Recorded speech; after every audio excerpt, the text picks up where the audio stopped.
asana sequence as revealed by the Supreme Pontiff of Hinduism. Let us all now get ready for our yoga. Bring our yoga mats down to the ground. Apply vibhuti and kumkum. Prepare our panchapatram and udani, the cup with a spoon with some water for the ritualistic cleansing. Please, everyone, settle down. We're going to start the session very soon.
Now let us move to starting the session with the Satguru Vandanam.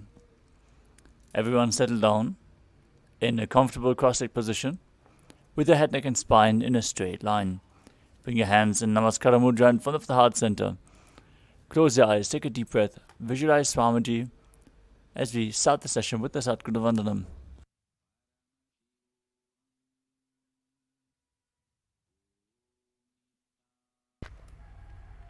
Nithyanandam Paramasukhadam Kevalam Jnanamurtim Dvandvatitam Gaganasadrisham Tattvamasyaadilaksham Ekam Nityam Vimalamachalam Sarvadhi Sakshi Bhutam Bhavatitam Trigunarahitam Sadgurum Tam Namami. Next we will chant the Shiva Mula Mantra. Om Ham Hum Shivaya Namaha 11 times internally. Om Ham Hum Shivaya Namaha. Om Ham Hum Shivaya Namaha. Om Ham Hum Shivaya Namaha. Om Ham Hum Shivaya Namaha. Om Ham Hum Shivaya Namaha. Om Ham Hum Shivaya Namaha. Om Ham Hum Shivaya Namaha. Om Ham Hum Shivaya Namaha. Om Ham Hum Shivaya Namaha. Om Ham Hum Shivaya Namaha. Next up is the Tattvachamanam, the ritualistic cleansing. Now, keep your right hand in the Gokarna Mudra in the shape of a cow's ear. Take an udani of water from the Panchapatram and pour it into your right palm. Each time the word Swadha is chanted, sip the water from the bottom of your palm. We are going to repeat this process thrice. Om Atmatattvam Shodhayami Swadha. Om Vidyatattvam Shodhayami Swadha. Om Shivatattvam Shodhayami Swadha. Now wash your right hand with the water from the Panchapatram and wipe your lips twice with the bottom of your right thumb as we chant Om Ham Hridayaya Namaha. Wash your hand again. Now, with the index, middle and ring finger joined together, touch above the upper lip and below the lower lip. Wash your hand again. Now, with the index finger and thumb joined together, touch the right nostril and the left nostril. With the ring finger and thumb joined together, touch your right eye, your left eye, your right ear and your left ear. Wash your hand again. With the little finger and thumb joined together, touch your navel, your right chest and your left chest. And with all the fingertips joined together, touch the crown of your head, the right shoulder, the left shoulder, and your heart center. Wash your hand again and place it over top of the left as you place both hands on the right thigh. Set the sankalpa, your conscious resolution, what you want to manifest in today's Nithyananda Yoga session, as we are getting ready to chant the Sankalpa mantra. Om Mamopata Samasta Duridakshayadvara Bhagavat Shri Nithyananda Paramashiva Prityartham Shri Nithyanandeshwari Paramashiva Shakti Sameta Shri Nithyanandeshwara Paramashiva Prityartham Cha Adya Purvokta Evam Guna Visheshena Visishtajam Asyam Shubhatithau Purana Arogya Yukta Dridagatra Yogya Sharira Siddhyartham Paramashiva Shakti Abhishkaranartham Nithyananda Yoga Abhyasam Karishye. Wash your hand one final time as you chant. Om Apaupasprisya. Now keep your Panchapatram and Dudani aside, and let us briefly cover the 12 components of Kailasa Nithyananda Yoga. Yoga is the ritual of having the divine entering into man, experiencing the cosmic union of the ocean entering into the drop. To hold the intense amount of energy of Paramashiva, we have to prepare ourselves. That is why Kailasa's Nithyananda Yoga has 12 components to do exactly that. Performing the asanas, the physical postures, aligning your body to the cosmic geometry and aligning your body to Paramashiva himself. The pranayama, the breathing techniques, aligning your breathing to Paramashiva, cleaning your nadis, your energy channels, and infusing intense prana into your system.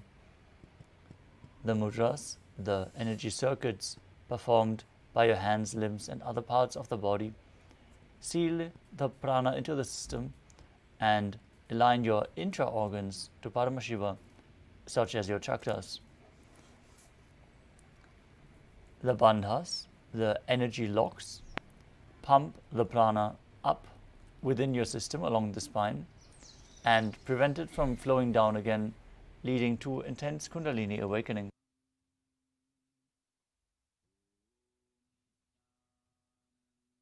Also, aligning your internal organs to Paramashiva by massaging them gently. The karanas, the sacred dance postures, as preserved, carved in stone throughout various temples within India. When you move your body gracefully in synchronicity, moving your limbs in a simultaneous motion, it leads to a subtle breath when you offer this to the divine Paramashiva. The visualization we are going to hold throughout all the asanas makes us experience the asanas on a deeper level, performing them with the right context as intended by the author. Also aligning your thinking to Paramashiva, activating Mano Shakti, the power of thought. Now, the next component is the japa, the internal repetition of mantras.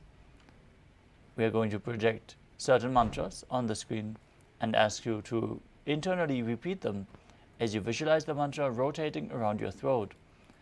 This will activate your Vishuddhi chakra and intensely awaken Vak Shakti, the power of speech, as you align your speech to Paramashiva.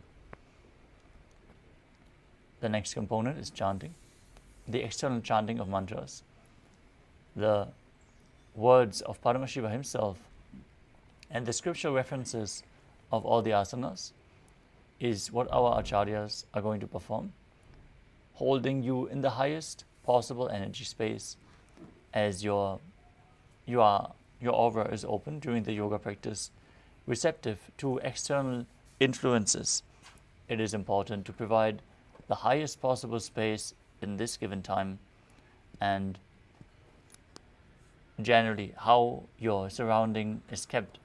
So make sure you're practicing yoga as a ritual in a clean space and in a comfortable ambience for yourself. Weightlifting. And Hinduism, weightlifting is one of the components of Nithyananda Yoga. Weightlifting has been part of yoga for a long time, but now it is revived in the right context to manifest Paramashiva himself within you. As you hold the weights throughout various asanas, you are intensifying the yoga practice and leading to intense Kundalini awakening. So take some weights and keep them at the side of your mat. Be ready. The next component is mandala, the visual representation of the gods and goddesses. In the background, we're projecting the Shri Yantra, which is the representation of all the gods and goddesses. So focus on the Shri Yantra in an intense but gentle way, like you would gaze at a rose, and reflect the macrocosmos into your microcosmos, having the energies awakened within your body and the subtle brain grooves formed, which are required to hold the energy which is poured over you during the darshan tonight. In general, the yoga practice, if performed authentically, as per the best of your capabilities, without dropping the intensity, will lead to your body being able to hold much more of the energy which the Supreme Pontiff of Hinduism provides. The next component is abharana, the traditional jewelry. The Rudraksha beads are capable of holding more spiritual energy than any other stone. That is why you should keep close skin contact to Rudraksha at any given moment in time, like the kantamala, the necklace, or the mala, which is provided with 36 Rudrakshas, as you can see on our acharyas here. You can also wear armbands and wristbands or any other Rudraksha jewelry during the yoga practice. This will hold you in a high state of energy throughout the practice. Generally, it is recommended to wear Rudraksha throughout the whole day. Next up is Aushadam, the sacred alchemy science, the alchemy products which can be applied on your skin or ingested.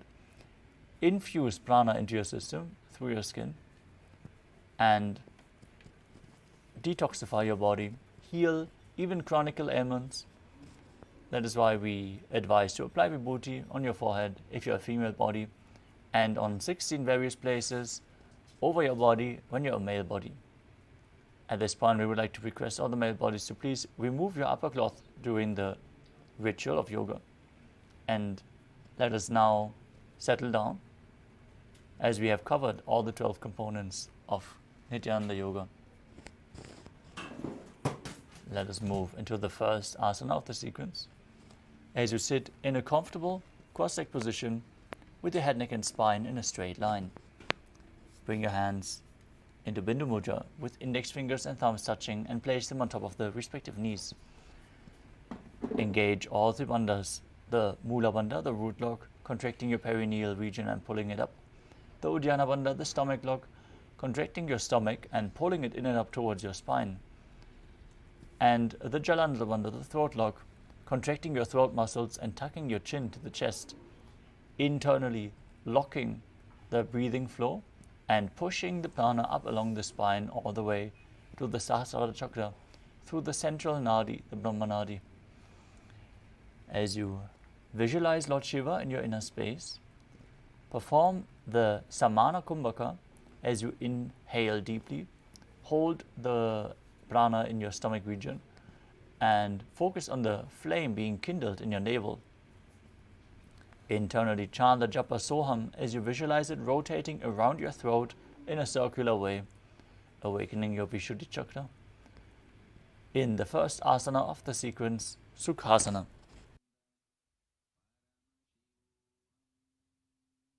तत्सुखासनमित्युक्तमशक्तस्तत्समाचरेत्. Next up is Parvatasana. Now bring your legs into Padmasana by placing the feet on opposite thighs. Join your hands together in Anjali Mudra and raise them up above your head with the elbows straight as you engage all three bandhas, Mahamudra Bandha, and visualize yourself as Mount Kailash. अथ पक्षे Mahadev पर्वतासनमङ्गलम्.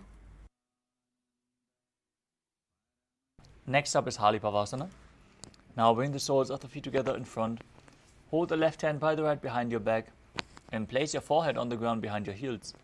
Gaze to your nose as you engage all three bandhas and visualize Swamiji in your inner space. पूर्व विधियाहु में जानो उभय पगदली संबुड ठानो. Next up is Nagi Pavasana. As you keep the soles of the feet together, extended in front, stretch your arms out, cup your palms and place them down as you place your forehead on the ground behind the heels. Engage all three bandhas as you gaze to your nose and visualize yourself as a snake.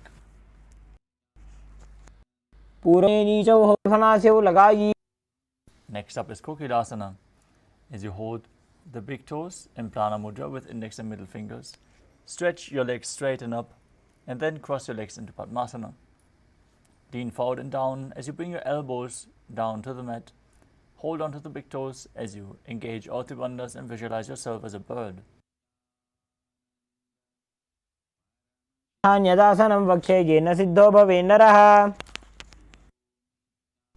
Next up is Nithyananda. Now stack your ankles and knees as you hold on to opposite elbows and start rotating your arms in a circle. Gaze to your nose, perform all three bandhas as you visualize Swamiji in your inner space. After some time, change the direction of the movement. घोड़ा बावा पादगी आशमाहिली सोज दक्ष चरण को वारलो तापरिकुल्भ समोज. The next asana is Gajasana. Now place your hands on the ground, shoulder width apart, and raise your hips up high. Then scoop your head and chest down again and again as you visualize yourself as an elephant and perform Uddiyana Bandha and Mula Bandha. निब्जं पादाग्रे भूमौ कृत्वा दम्बी भूया मस्तकाग्रे निधाय. The next asana is Rikshasana.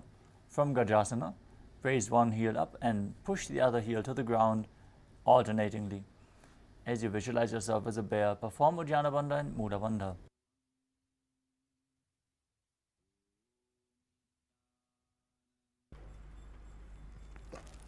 एकैकं पादमाकुञ्च गजासनं कुर्यात् वृक्षासनं भवति.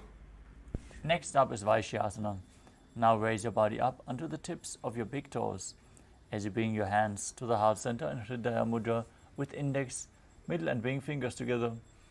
Visualize Swamiji in your inner space as you perform Uddiyana Bandha and Mula Bandha. केशेन पादयुगलं बद्ध्वा तिष्ठेत दोमुखः. Next up is the Urdhva Janukarana. Now stand with your heels touching, toes pointing outwards and the knees bent in Arimandi posture. Now bring your hands to the chest and then raise one knee up towards the center of the body in a circular motion, following along with the respective hand as you repeat the movement on both sides.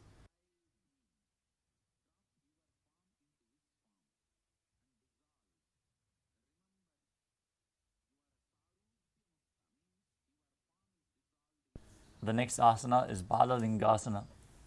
As you interlace your fingers from the outside in Sarvashankari Mudra, hold on to one knee and pull it up towards your chest. Visualize yourself holding a baby as you engage all three bandhas. एकं जानूरसियालिङ्ग्य स्थातव्यं बाललिङ्गनं भवति. Next up is Padapitanasana. Now pull the raised foot behind towards your buttocks and hold it with both hands. Keep your head, neck and spine in a straight line, the knees aligned as you engage all three bandhas and visualize Swamiji in your inner space.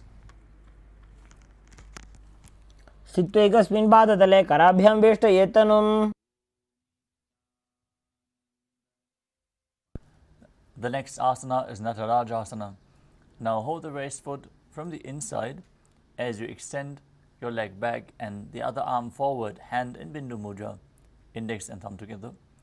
Visualize yourself dancing as Lord Nataraja as you perform the Mula Bandha in Natarajasana. Napadam Kroncham cha Marichim Veerabhadrakam. Now repeat Balalingasana on the other side as you stand on the other foot, pulling the opposite leg towards the chest, visualizing yourself holding a baby. Ekam janu ursiyalinga sthatavyam balalinganam bhavati. Now repeat Padapidanasana on the other side, pull the foot behind towards your buttocks and visualize Swamiji in your inner space. Sthitvaikasmin padadale karabhyam veshtayetanum.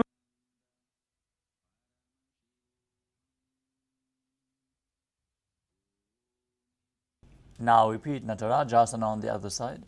Hold the foot, lean forward, visualize yourself dancing as Lord Nataraja. Natarajam trikonam cha suptangushta prasarane. Next up is Ardha Rechita Karana. From Arimandi position with the heels together, toes pointing outwards and the knees bent. Bring the right foot behind the left with the heel up, toes on the ground. Bring the left hand to the chest and swing the right arm back and forth in a pendulum motion. As you keep the right hand over top of the nose, uncross your ankles, bring the other foot behind and repeat the movement on the other side.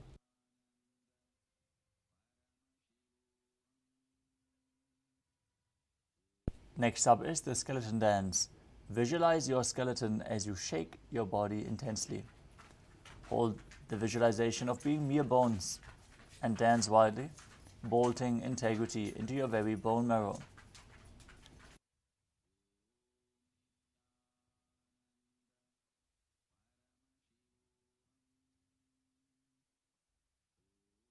Next up is Katichina Karana. From Arimandi position, cross your arms above your head and turn your hips to one side, open the arms wide above your head, return to the center and repeat the movement on both sides again and again.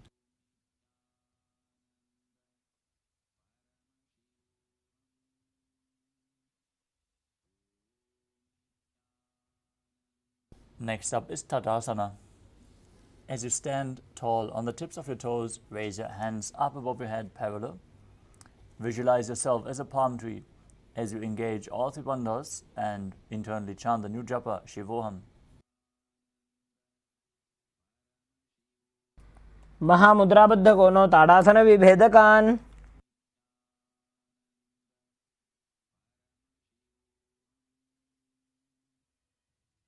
The next asana is Uttanasana.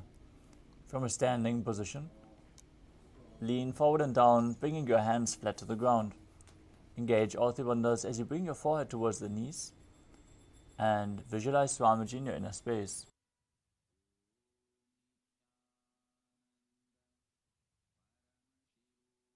Mahamudra kono tadasana vibhedakan. The next asana is Tarakshvasana.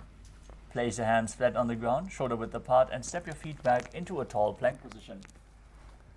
Now, engage Mula Bandha, the root lock, and Jalandhara Bandha, the throat lock. As you tuck your chin to the chest, rotate your head from side to side, visualizing Swamiji in your inner space.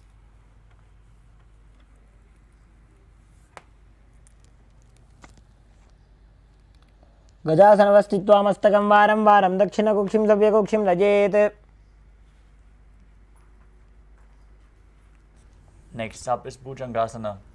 As you lower your stomach down on the mat, keep the hands at the side of your chest and the toes pointing backwards. Now raise your head using the strength of your lower back. Open your mouth wide and inhale through the hollow of your throat in Bhujangani Mudra. Exhaling through your nose as you visualize yourself as a cobra. Angushtanabhiparyantam adho bhumo vininyaset.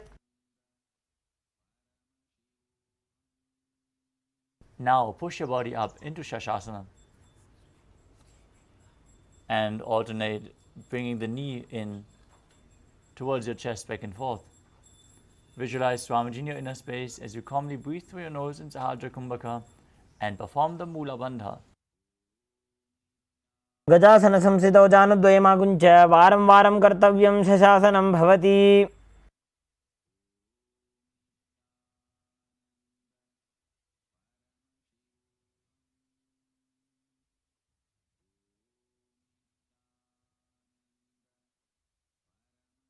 The next asana is Rathasana. From the plank position, step one foot in between the two hands. Now jump the front foot back and bring the other one in between the hands. Repeat this again and again as you visualize yourself as a chariot. गजासनसंस्थितौ एकैकं पादं पुरोमार्गेण भ्रामयित्वा कर्तव्यं रथासनं भवति. The next asana is Viravatrasana. As you keep the front toes pointing forwards and the back toes facing sideways, keep the front knee at a 90-degree angle. Lower your hip down as you raise your arms up above your head, parallel. Gaze through your third eye. Visualize yourself as Lord Virabhadra as you perform Uddiyana Bandha and Mula Bandha in Virabhadrasana. वासिष्ठमदकौण्डिन्यमूर्धकुक्कुटमेव च.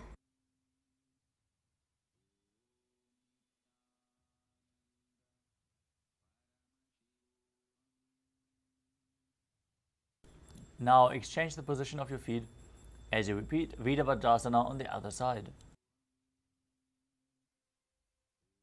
वासिष्ठमदकौण्डिन्यमूर्धकुक्कुटमेव च. The next asana is Vrikshasana. As you stand tall and bring one foot to the inner thigh, bring your palms together in Anjali Mudra and raise them up above your head. Keep your elbows straight. Visualize yourself as a tree as you perform Uddiyana Bandha and Mula Bandha. वामोरुमूलदेशे च याम्यं पादं निधायतु.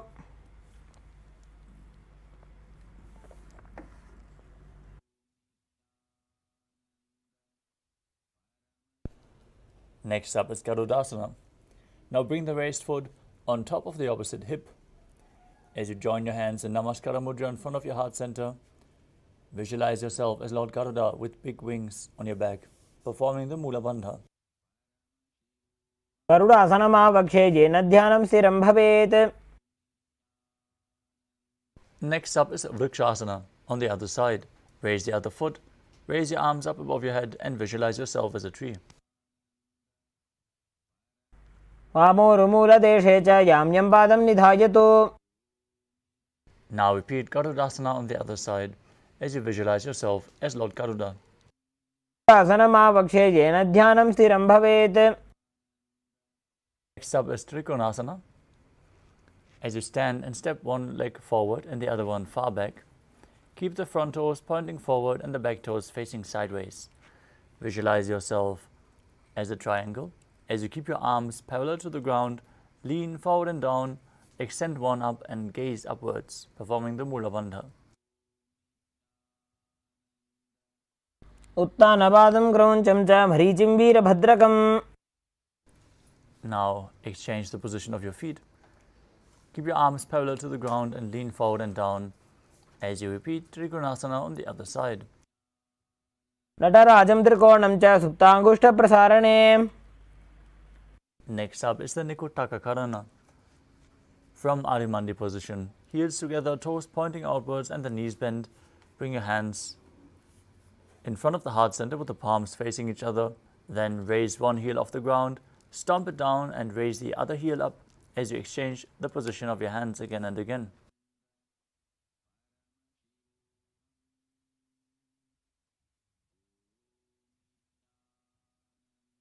The next asana is Angushtasana. As you lower your body down onto the tips of your toes, placing your perineum onto the back of your heels. Keep your knees off the ground, join together as you place your hands together in Namaskara Mudra in front of your heart center. Visualize Swamiji in your inner space as you buzz like a bee on the inhalation and exhalation in Brahmari Kumbhaka. Perform the Mula Bandha and internally chant the new japa Sadashivoham. कबन्धासनमित्याहुः गोरक्षासनमेव च. Next up is Saurasana. From Angushtasana, extend one leg forward with the heel down, toes pointing up, hands at the side of your body, palms facing forward, fingers just touching the ground in Vara Mudra. Visualize Swamiji in your inner space. Keep buzzing like a bee and perform the Mula Bandha. प्रसार्य एकं पादतलं संस्थाप्य त्वेकपादकम्. Next up is Vidhunanasana. As you lean forward and down, hold onto the big toe in Prana Mudra with index and middle fingers. As you hold onto the back heel, with the other hand, balance in this position and visualize Swamiji in your inner space.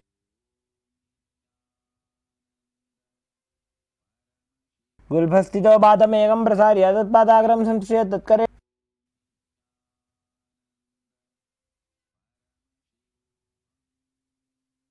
The next asana is Saurasana on the other side. Exchange the position of your feet. Extend the other leg forward. Keep the palms facing forward as you visualize Swamiji in your inner space.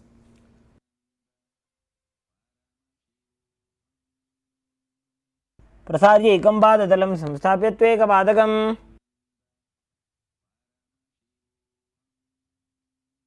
Next up is Vidhunanasana on the other side. Lean forward and down. Hold onto the big toe in Prana Mudra and the back heel with the other hand. गुल्फस्थितो पादमेकं प्रसार्य तत्पादाग्रं संश्रिय तत्करेण.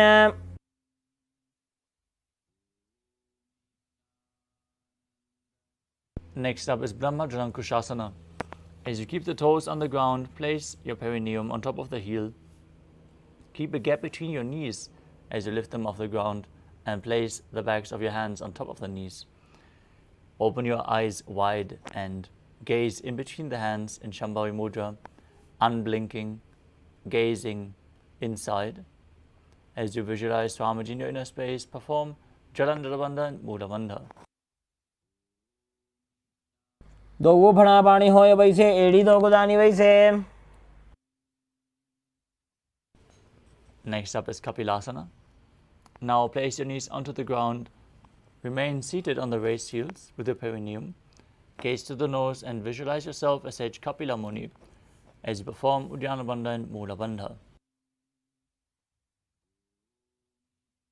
वही पगदली समठहरावे तिनकी माहिली core मिलावे.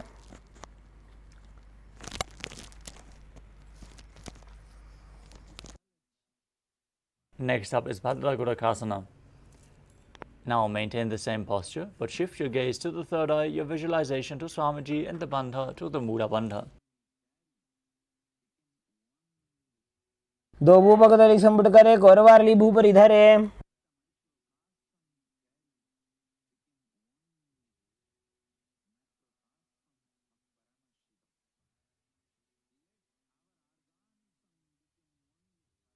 The next asana is Suryasana.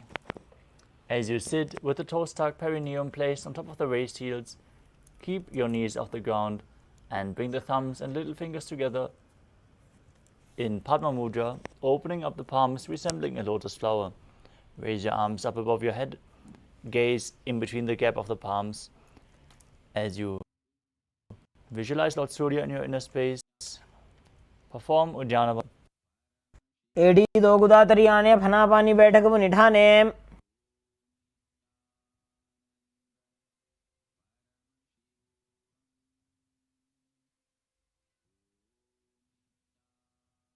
Next up is Mandukasana. As you sit with the toes flat, the perineum on the heels, keep your hands on top of the respective knees as you lift your tongue up against the roof of your mouth. As you visualize yourself as a frog, catching the nectar of Imodhasasana chakra with your tongue in Mudra.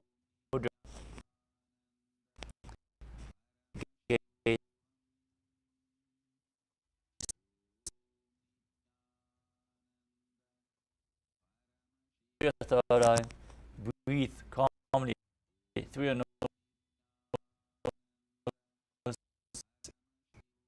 in Sahadra Kumbhaka and perform the Mula Bandha. पादतलौ पृष्ठदेशे अंगुष्टे द्वे च संस्पृशेत्. Back, holding on to opposite shoulders. Push your elbow as you gaze to your third eye. Visualize yourself as a frog. Perform Manduki Mudra with your tongue and engage Uddiyana Bandha and Mula Bandha. Mandukasana मध्यस्थं कुर्वा. Next up is Simhasana. As you cross your feet, keep your knees wide, fingers spread on top. Open your mouth wide, stick out your tongue, and exhale forcefully as you visualize yourself as a lion. Gaze to your nose. Inhale through the nose in Sahadra Kumbhaka as you perform the Mula Bandha. दक्षिणं सव्यगुल्फेन दक्षिणेन तदेतरम्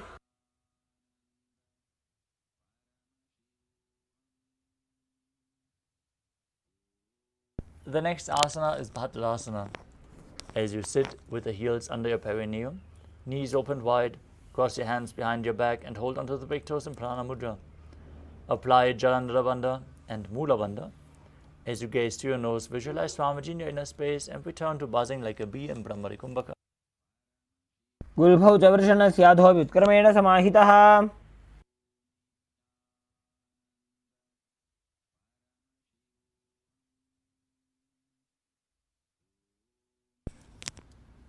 Next up is Kakabushanti Asana. The feet flat on the ground, open your knees wide. Bring your arms in and around the raised knees as you interlace your fingers behind your back in Parashu Mudra. Try to reach for the other hand behind your back. Push your body forward and open your hips as you gaze to the nose and visualize yourself as a crow. प्रथमे वेसकौकटठाने दोबूहातपगमी च आने. Next up is Kani Pavasana. Now place your palms on the ground, shoulder width apart. Bring your knees onto the back of your arms towards your armpits. As you lean your chin forward and down, raise your feet off the mat and visualize Swamiji in your inner space. आसन को गुण आशी दुष्टा होई तो आछी होई. The next asana is Kapali Asana. We are setting up for the first inverted posture of the sequence. So if you have any upper back or neck injuries or high blood pressure, take it slow with any of the inverted postures. If you feel you need some support in this asana, set yourself up in front of a wall or get a partner to aid you in any of the inverted postures. Now place your hands flat on the ground, shoulder width apart. Bring the crown of your head onto the mat, forming a triangle between your head and your hands. Then bring your elbows on your knees on top of the elbows and your shoulders underneath the hips as you raise your legs up straight. Gaze through your nose. Visualize Swamiji in your inner space as you perform the Mula Bandha. शीशा धरती टेकी पकदो वो मिलिवा ऊंचा गुकरे.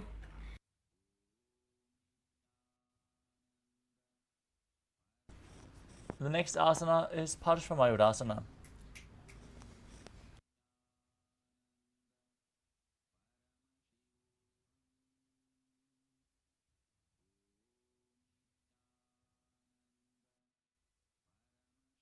As you squat on your toes with the legs together, twist the body and place both hands to one side. Align your elbows with the knee and the hip as you lean onto your arms and balance, extending your legs out to the side. मयूरं दण्डवत् कुर्यान् माजूरं दण्डनामकम्.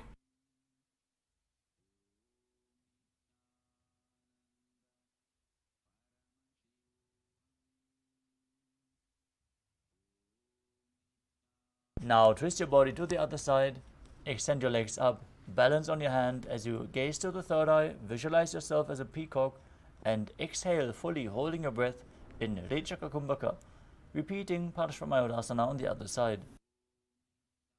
मयूरं दण्डवत् कुर्यान्.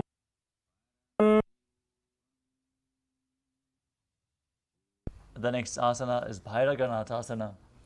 As you place both hands on the ground, shoulder width apart, back straight into Talakshvasana, and then bring one foot outside the respective shoulder in between the two hands.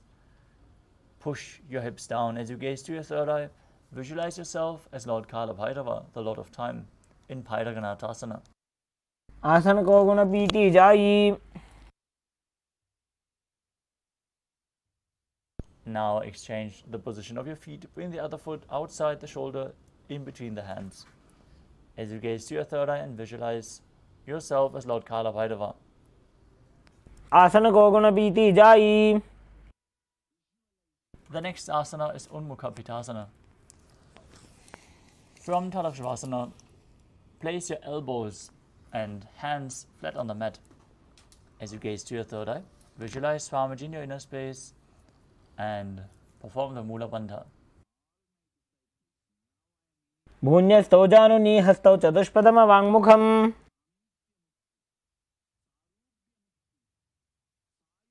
The next asana is Shishtasana. As you rotate your body onto one hand, extend the other hand up towards the sky. Keep your body stable and straight as you gaze up and visualize yourself as Sage Vashishta. ऊर्ध्वकुक्कुटवासिष्ठमरीचिहलमत्स्यकम्. Now rotate your body to the other side. Lift the other hand up, gaze up. Keep your core engaged as you visualize yourself as Sage Vashishta. ऊर्ध्वकुक्कुटवासिष्ठमरीचिहलमत्स्यकम्. Now come to a seated position with your legs extended forward. Bring your hands underneath the buttocks with the palms facing up. Gaze to your nose as you visualize yourself as Lord Hanuman. Perform Jalan Mula Bandha as you exhale and hold your breath in a Rajika Kumbhaka and internally chant the new japa Maha Sadashivoham in Anjani Asana. दोवूकर की उभय हथेली कोरवारली मैले भेली. Next up is Paschimottanasana. As you sit with your legs stretched out in front, bend from the waist and hold the big toes with index and middle fingers in Prana Mudra. Bring your chest to the thighs, head to the knees and engage all three bandhas as you visualize Swamiji in your inner space. Anu परिललाटन्तो पश्चिमं ताणमुच्यते.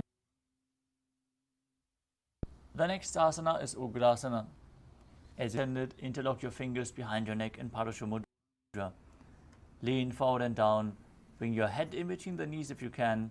Elbows outside the knees. Push your body down by the strength of your core as you engage Mahamudra Bandha, all three bandhas, and visualize Kali in your inner space.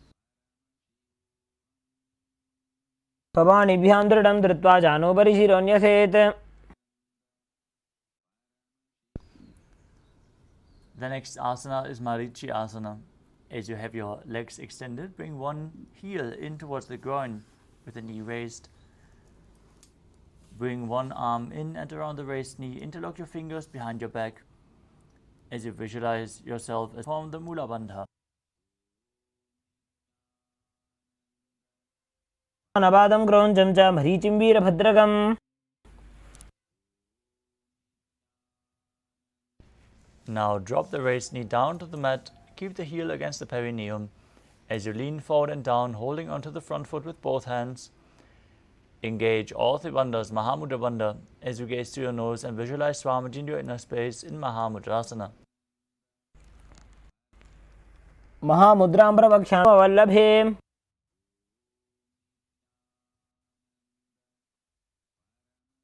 Now exchange the position of your feet.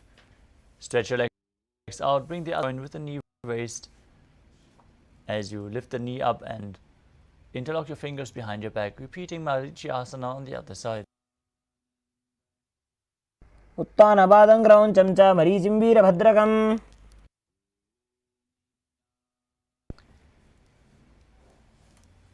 Now drop the knee down, lean forward, hold onto the front foot, engage Mahamudra Bandha in Mahamudrasana on the other side. महामुद्राबद्ध कोणो tadasana विभेदकान्. Next up is Padasana 2. Now sit and bring the soles of the feet together in front with the heels close to the perineum. Keep your knees wide and hold your feet firmly with both hands as you maintain a straight spine. Gaze to your third eye and visualize Swamiji in your inner space. गुल्फौ तु वृषणस्यादः सीवन्त्याः पार्श्वयोः क्षिपेत्. Next up is Kvali Pavasana. From Bhadrasana, extend your feet away from the body. Place your hands on the knees. Gaze to your nose. Engage Jalandhara Bandha and Mula Bandha as you visualize Swamiji in your inner space. पूरव चरपट चौक कख्यो सोजी वाही विद्योगी जैसोजी.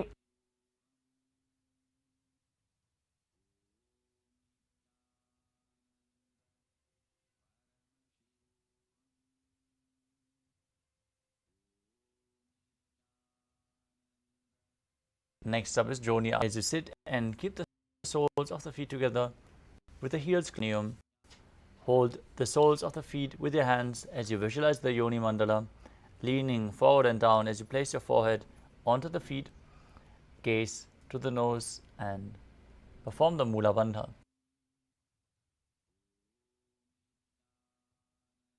दोवों पगदली संपुट करे AD made के ढिंग धरे. Next up is Midaki Pavasana. As you sit and keep the heels together, toes apart, feet extended away from the body, extend your arms out to the side and lean forward and down, bringing your forehead onto the ground, the hands flat on the ground as well. Gaze to your nose, visualize Swamiji as you perform the Mula Bandha.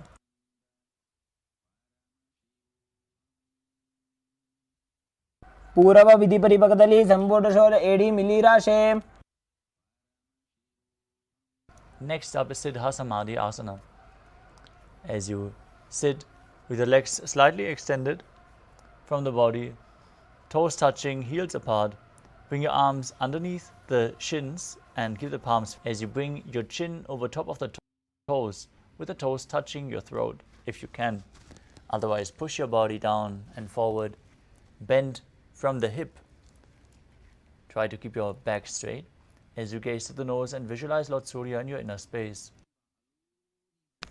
दोवों पगदली संपुट करे सोले मेढ़ आगा में धरे. Next up is Chinaki Pavasana. As you sit and keep the heels together, toes apart, hold the feet and open them up like a book as you press your elbows onto your thighs, pushing the knees down to the mat. Gaze to your nose, visualize Swamiji in your inner space as you perform the Mula Bandha. दो पगा की AD धरती मगेवा मेढ़ लगावे.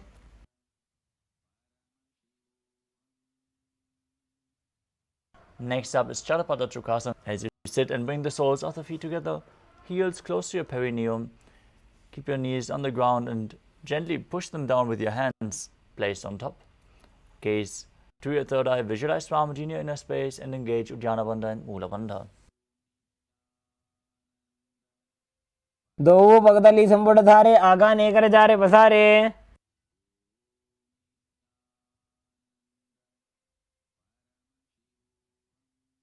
Next up is Bhairavasana.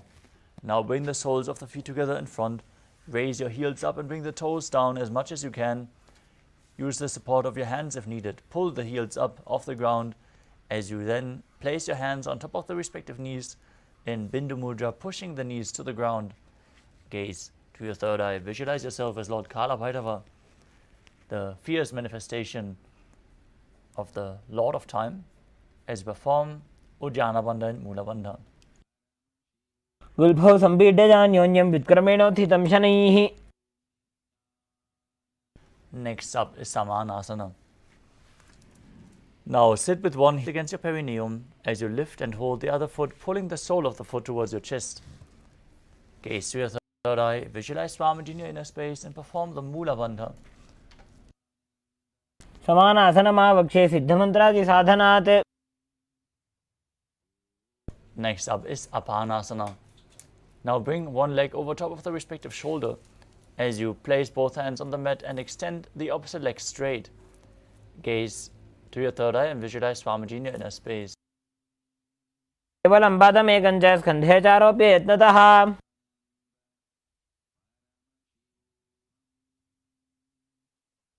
Now repeat Samanasana on the other side as you press the other heel against your perineum and lift the opposite foot towards your chest.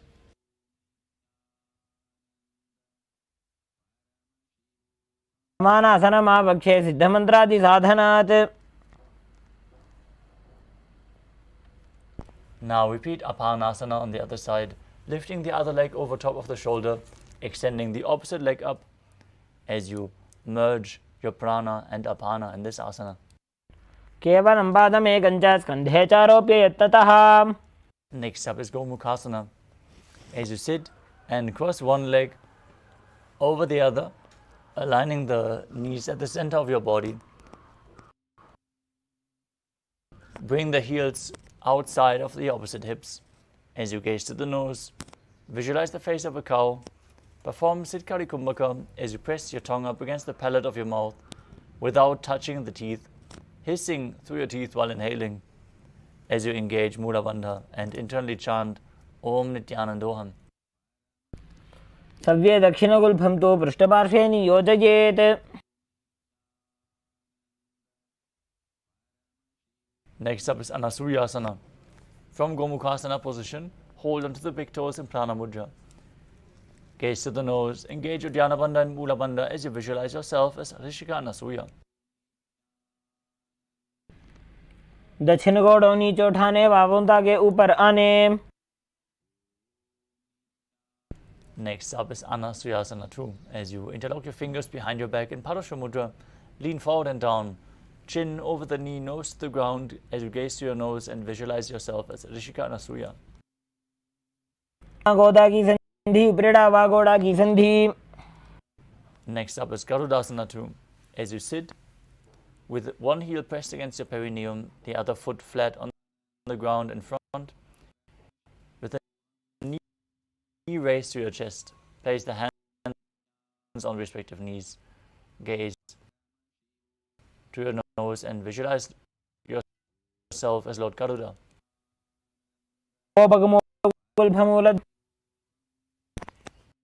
Next up is Narada. You sit and place your perineum on top of the heel. Put the heel of the other foot on top of the foot, which is interlock your fingers behind and twist the raised knee.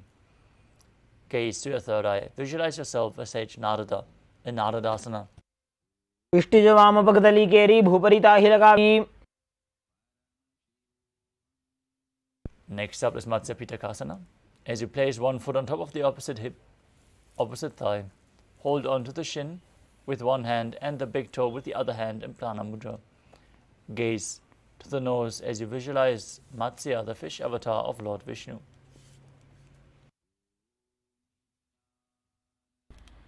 Women वामांगुष्ठन्तो गृहीतं मत्स्यपीठकम्. Next up is Gomukhasana on the other side.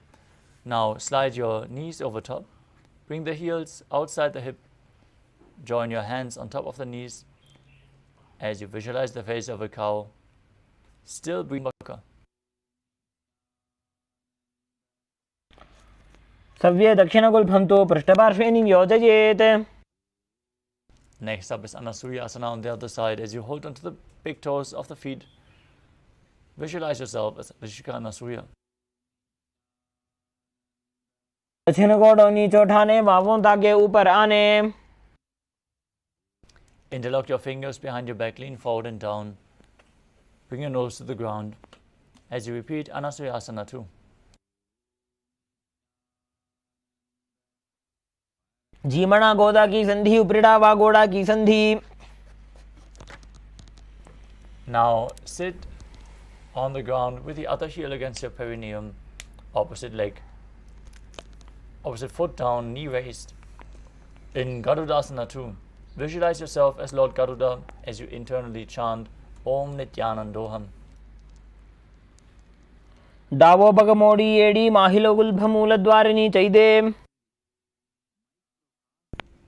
Now raise your perineum onto the heel and twist your elbows outside of the raised knee with interlocked fingers behind your neck as you visualize yourself as Sage Narada and Naradasana on the other side. पिष्टिज वाम पगदली केरी भूपरिता हिलगा वेफेरी. Now repeat Matsya Pitakasana on the other side as you place one foot on top of the opposite thigh, hold onto the shin and the big toe, gaze to your nose and visualize Matsya, the fish avatar of Lord Vishnu. वामेन वामांगुष्ठन्तो गृहीतं मत्स्यपीठकम्. Next up is Matsyendrasana. As you place one foot on top of the opposite thigh, place the other foot flat on the ground. Bring it over top of the knee if you can. And then twist one elbow outside of the raised knee with a hand by the neck, the other hand on the ground behind you. Gaze back and up towards your third eye and visualize Sage Matsyendranath, the master of Hatha Yoga. उदरं पश्चिमाभासं कृत्वा तिष्ठति यत्नतः.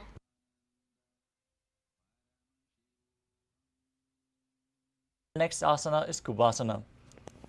From Matsyendrasana, twist and bring your elbow outside the knee, extend the arm down to the foot, hold Dana Mudra. As you bring the other hand towards the ear, twist backwards and gaze up towards your third eye, visualizing yourself as a camel in Kubasana. आसन को गुण झोलो जाए. Now keep the arm extended forward.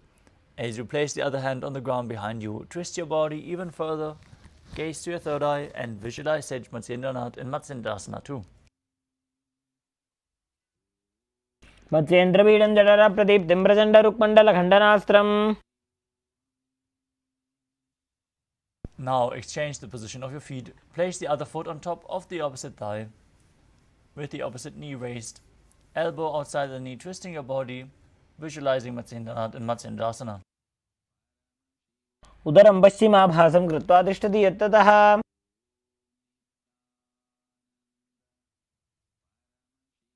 Now extend your front arm down to the foot, the other hand on the ear. Visualize yourself as a camel in Kubasana. आसन को गुण झोलो जाए. Hold on to the front foot, place the back hand down to the mat as you gaze up and visualize Sage Matsyendranath in Matsyendrasana too. मत्स्येन्द्रपीडं जठर प्रदीप्तिं Prachanda रुक्मण्डलखण्डनास्त्रम्. Now place your feet on top of the opposite thighs in Padmasana. Gaze to your nose. Engage all three bandhas, Mahamudra Bandha.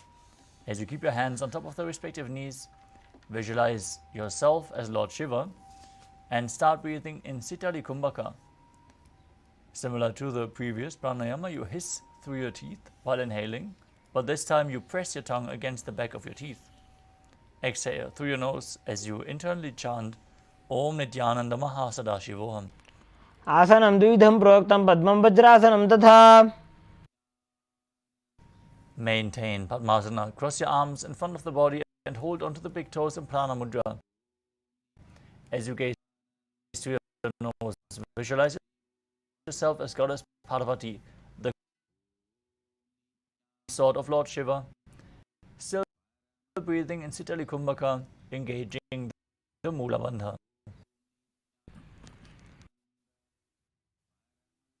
The next asana is Kukutasana. As you sit and place your feet on top of the opposite thighs, place your palms on the ground in between the legs. Place the palms and lift your body off the ground as you visualize yourself as a rooster. Perform the Mula. पद्मासनं सुसंस्थाप्य नान्वोरोरन्तरे करौ. Now from Padmasana, rise up onto your knees as you bring your hands onto the ground with the fingers pointing backwards. Lean onto your elbows as you lift your knees off the mat and balance. Visualize Swamiji in your inner space and breathe calmly through your nose in Sahadra Kumbhaka in Bandha Keki Asana. धरामोष्टभ्यकरद्वयेन तत्कोर्परि स्थापितानाभिपार्श्वः. Next up is Mayurasana. While on your knees, place your palms on the ground, fingers pointing towards your body. Then lean forward, bring your elbows to the navel. As you find balance, lift your legs off the mat and visualize yourself as a peacock in Mayurasana. भक्षे Mahadev मयूरासनमुत्तमम्.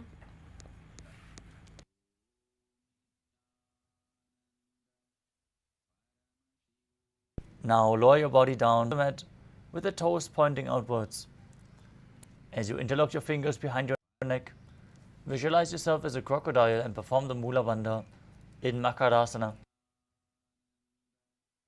अध्यासशेते हृदयं निधाय भूमौ च पादौ च प्रसार्यमानो. Next up is Shalabhasana. Laying on your stomach, place your hands next to your chest and raise your legs up off the mat, visualizing yourself as a locust. ध्यासशेते करयुग्मवक्षौ भूमिमौष्टभ्यकरयोस्तलाभ्याम्. The next asana is Ushtrasana. As you lay on your stomach, hold onto your feet and pull the feet outside the hip down towards the ground.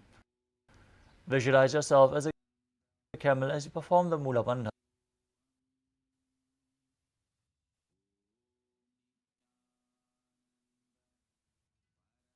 अध्यासशेते पदयुनिधाय विधृतं कराभ्याम्. Next up, hold onto the feet, kick the legs back and up and raise your head. Gaze up to your third eye as you visualize yourself as Pinaka, Lord Shiva's bow. प्रसार्य पादौ भुजदण्डरूपौ करौ च पृष्ठे धृतपादयुग्मम्. Now raise up into a kneeling position. As you sit in between the heels with the toes touching behind your body, place your hands on top of the thighs, gaze to your third eye, visualize Swamiji in your inner space and internally chant the new japa Om Nithyananda Paramashivoham in Bhagasana. उल्टा मोड़ी पाव दो वैसे बहुरो जुगति करे एक ऐसे. We are setting up for another inverted posture. So align yourself with a wall or get a partner to aid you. As you sit on the knees, place your elbows on the ground shoulder width apart. Then interlock your fingers, place the crown of your head onto the mat as you hold it with your hands. Walk your feet forward, raise your hips, align your hips with the shoulders and then raise your legs off the ground. Pull your knees in towards your chest as close to the chin as possible. Try to touch your chin with the knees. As you gaze to your nose, visualize Swamiji in your inner space and perform the Mula Bandha in Gohi Asana. दो हाथ की कहुनी जोजी पुण्य कलाई जाने दोई.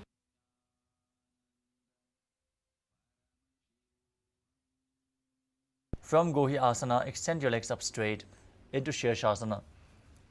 Gaze to your nose, visualize Swamiji in your inner space and perform the Mula Bandha. परीतं मण्डलं च द्विधैव विदितं हिनः. The next asana is Podhyasana. Now sit with your legs extended in front and get ready for a sequence of rapid exhalation in Bhastrika Kumbhaka. Throughout the next few asanas, exhale rapidly from your abdomen without actively inhaling. Let the air flow into your lungs naturally as you push the air out again and again. Now sit with your hands behind the calves and stretch your legs up as you bring your forehead to the knees. Come to a vertical position with your legs and visualize Swamiji in your inner space in Podhyasana.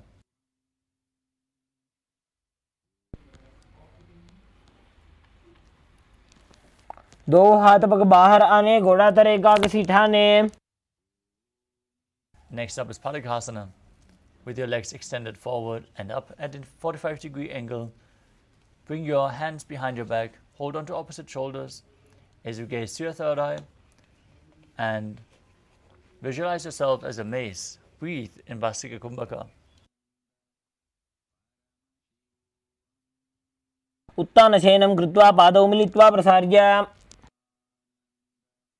Next up is Naukasana. As you sit and extend your legs out and up at a 45-degree angle, bring your arms extended to the front parallel to the ground or bring your elbows down if required. Gaze to your third eye and visualize yourself as a boat in Naukasana. उत्तानशयनं कूर्पराभ्यां भूमिं ष्टभ्य.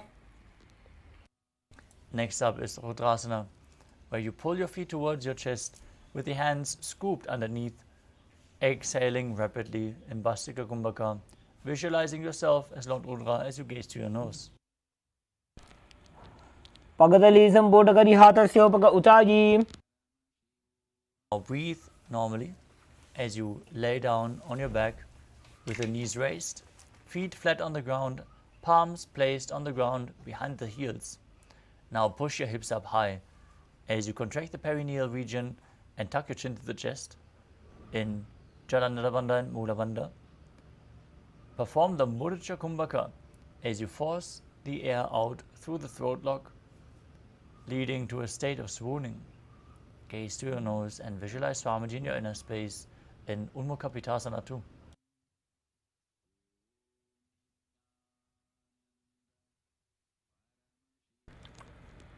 ऊर्ध्वे च जानूनि कृत्वा शावित्वोर्ध्वमुखं तथा.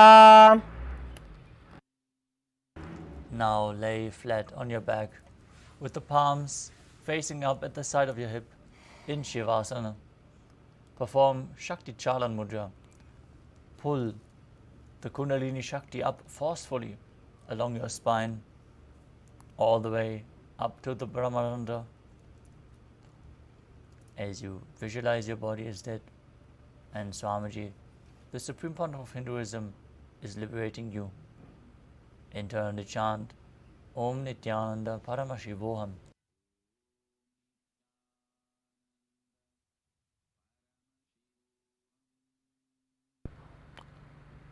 उत्तानं शववद्भूमौ शयनं तु शवासनं शवासनं श्रान्तिहरं चित्तविश्रान्तिकारणम्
Now slowly return to your physical body.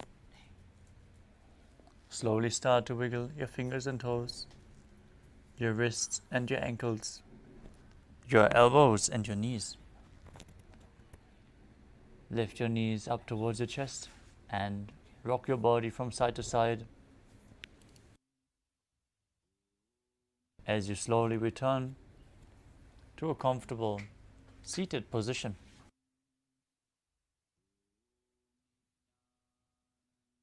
Congratulations for completing the first 108 asanas of the sequence, the Pratama Vinyasa Krama. Let us now move on to the next asanas of this sequence. But first, we would like to request all the participants to please switch on your camera, make sure your room is properly lit, and you are visible on camera. This is a security measure, so please follow along with the guidelines. And we would also like to thank all the participants who are sincerely joining us and participating authentically, you are getting yourself ready to hold the maximum amount of energy from tonight's darshan, bringing the superconscious mutation to yourself, preparing yourself to hold the state, space, powers, being, and superconsciousness of Paramashiva. Now, let us move on to the next asana of the sequence, which is Yathasana Nishthasana. Now, sit in a posture that brings ease to your physical and mental space. Any comfortable posture for you is great. Just place your hands on top of the knees in Bindu Mudra. Visualize Swamiji in your inner space. Breathe in Samana Kumbhaka. Inhale deeply and hold your breath in the navel region, kindling the digestive fire. As you perform the Mula Bandha and internally chant the Mahavakya Om Nithyananda Paramashivoham in Yathasana Nishthasana. कं तत्समाख्यातं यथासंस्थं यथा स्थितिः. Next up is Samasana. As you sit in a cross-legged position, place your hands on the knees in Bindu Mudra and then inhale deeply, hold your breath. Exhale deeply and inhale deeply again and again. Visualize Swamiji in your inner space as you perform the Mula Bandha. इदानीं गर्भिणीनां योगाभ्यासो यथा लघु. Next up is Muktasana. As you place the left foot against the perineal, the genital region, place the right foot over top of the left. With the hands facing downwards on top of your knees, gaze to your nose and visualize yourself as a sage liberated by the Supreme Pontiff of Hinduism. निपीड्य सीविनीं सूक्ष्मां दक्षिणेतरगुल्फतः. Next up is Siddhasana. Maintain the same sitting posture, gaze to your third eye and visualize Swamiji in your inner space. स्थानुसंयमितेन्द्रियोचलदृशा पश्यन् भ्रुवोरन्तरं चैतन्मोक्षकपातभेदजनकं सिद्धासनं प्रोच्यते. Next up is Siddhyasana. Maintain the same position. Switch your gaze to the ground in front of you as you engage all three bandhas, Mahamudra Bandha, and visualize Swamiji in your inner space. वामपादकेडीजानो सीवनिमतितासकोठानो.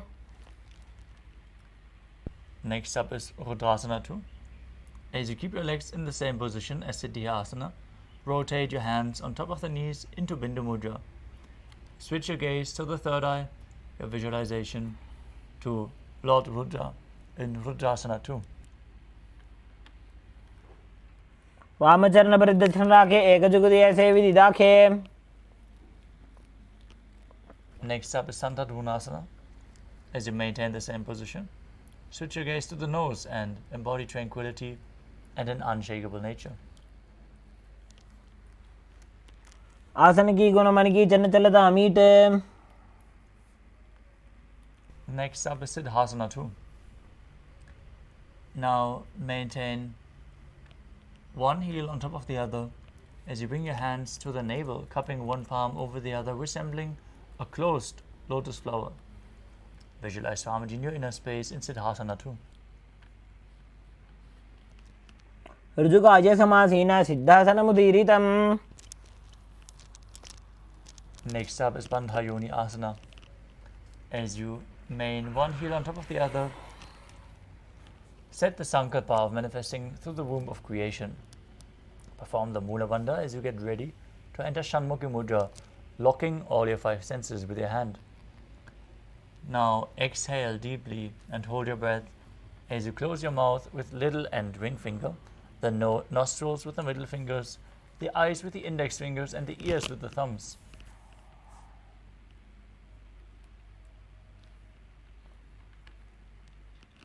यत्र मध्ये महादेव बन्धयोन्यासने शृणु. The next asana is Virasana. As you place one foot on top of the opposite thigh and the other foot below the opposite thigh, keep your hands in Bindu Mudra and place them on top of the respective knees. embody the state and space of bravery as you perform the Mula Bandha.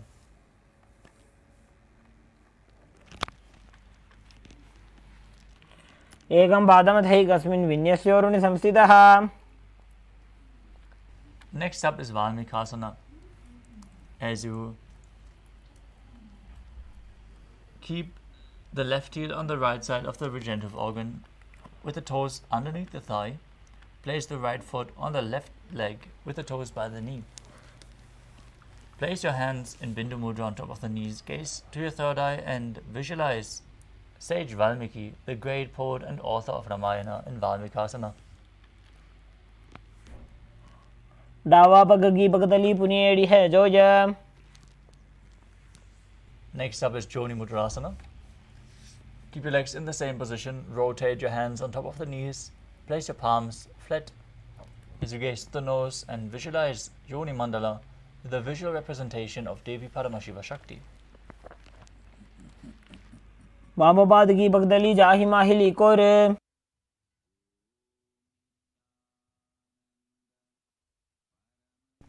Next up is Yoni Asana. Maintain your body in the same position as you shift your gaze to the third eye, still visualizing Yoni Mandala.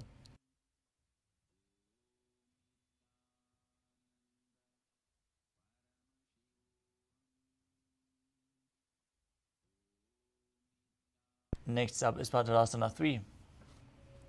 As you sit and bring the soles of the feet together, holding them with both hands, bring your knees down towards the ground, gaze to your nose and visualize yourself as Lord Veerabhadra as you perform Uddiyana Bandha and Mula Bandha in Padurasana 3.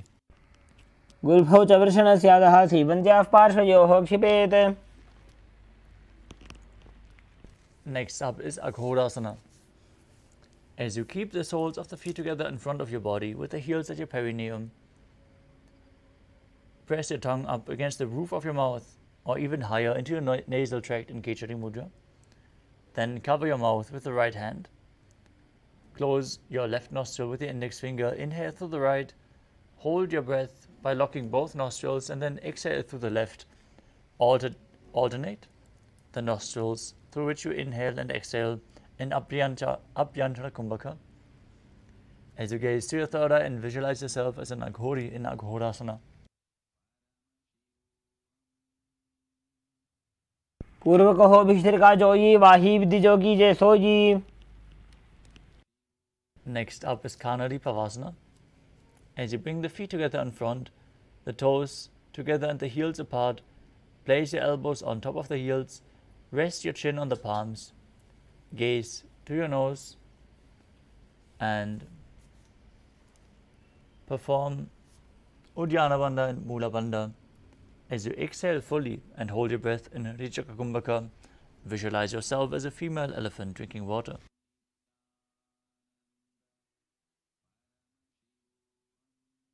है जैसे Yahoo में जाने विदित से.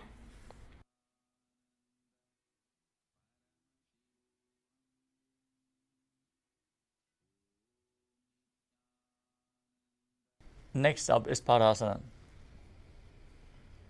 Now sit with the knees raised, arms between the thighs and calves as you interlace your fingers in Parashu Mudra. Gaze to your nose and visualize Swamiji in your inner space. एतयेत् वायुं मृदुनिश्वास संयुतम्. The next asana is Gopi Chandasana.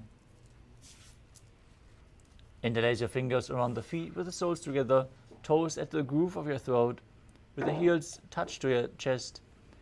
Place your chin on the hands and gaze to your nose as you embody the state and space of a king.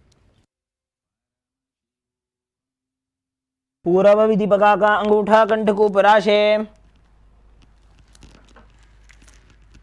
Next up is Uddarasana. As you sit with the soles of the feet together, insert your hands underneath your legs and hold the feet with interlocked fingers.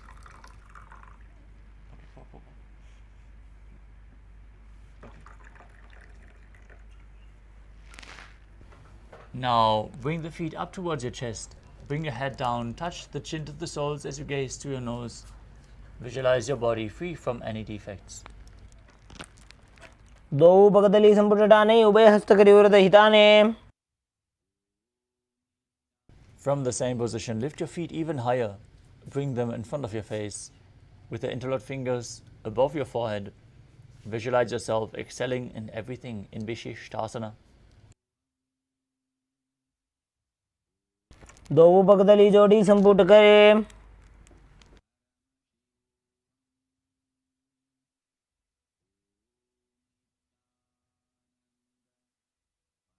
The next asana is Pujasana. From the seated position, lift both legs over top of the respective shoulders. Bring your arms underneath the legs and up, interlacing your fingers around the back of your neck. Visualize yourself as a cobra as you perform the Mula Bandha.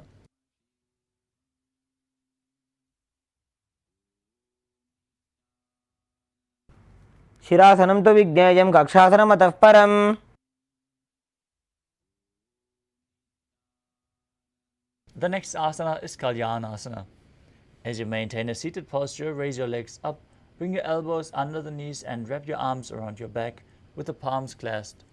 Gaze to your nose, visualize yourself as a beautiful, auspicious goddess as you perform the Mula Bandha. दो हाथ पगों बीच आने, तिनको गोड़ा नीचे ठाने. Next up is Sankatasana. As you sit with the left foot flat on top of the left heel, stack the other knee over top with the right heel against the left hip. Place your hands on top of opposite knees as you visualize yourself as an elegant swan, breathing in Ujjayi Pranayama, making an ocean-like sound with your mouth, performing the Mula Bandha. वामपादं चितेर्मूलं सन्न्यस्य धरणीतले. Gaze forward without focusing on any external objects. As you slide the left heel outside the hip, sit down on the ground, bring your hands on the top knee, visualize a cow in your inner space and perform Uddiyana Bandha and Mula Bandha in Dhenukasana. अनुषागी Nagar पंचडं वृषीलिंद कल्यम्नी.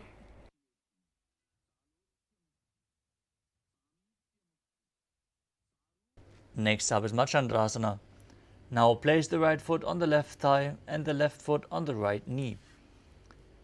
Bring the left hand behind your body and twist your body as you place your hands on opposite thighs. Gaze to your third eye, visualize Swamiji in your inner space and perform the Mula Bandha in Machandrasana.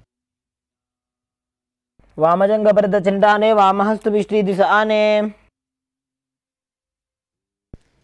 Untwist your body, maintain the feet in the same position as you hold onto the feet and lean forward and down, bringing the forehead onto the ground. Visualize Swamiji, engage all three bandhas in Machandrasana too. प्रथम जीवन चरण Joji वामजंग परिराखे sooji. Now raise back up, maintain your feet in the same position as you interlock your fingers and place them on the top knee. Engage Mahamudra Bandha as you visualize Swamiji, your Guru, in your inner space in Guru Asana. पूर्वमूले इतरपादस्य कनिष्ठिका प्रदेशगुल्भं संस्थाप्य.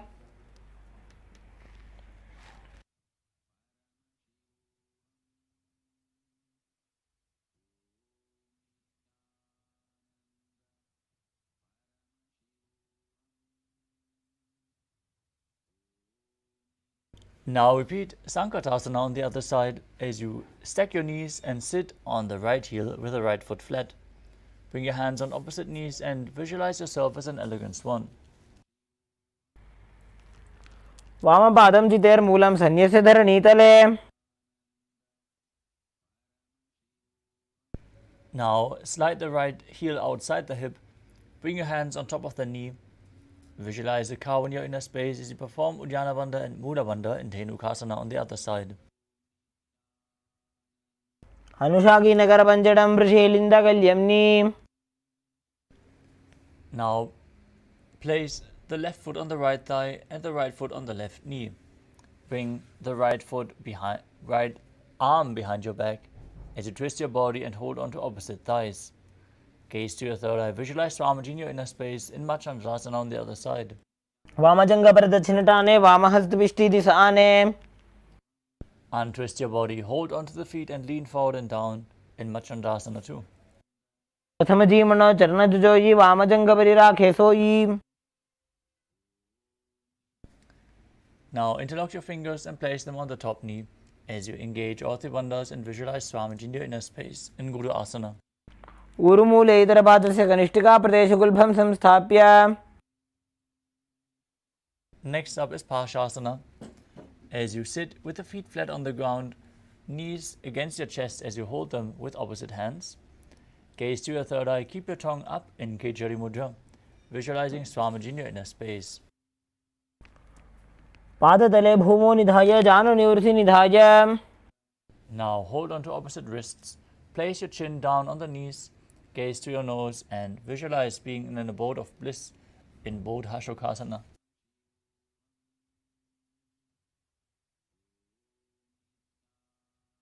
दो बगदली भूपरि धरे कोरमा हिलिए से करे.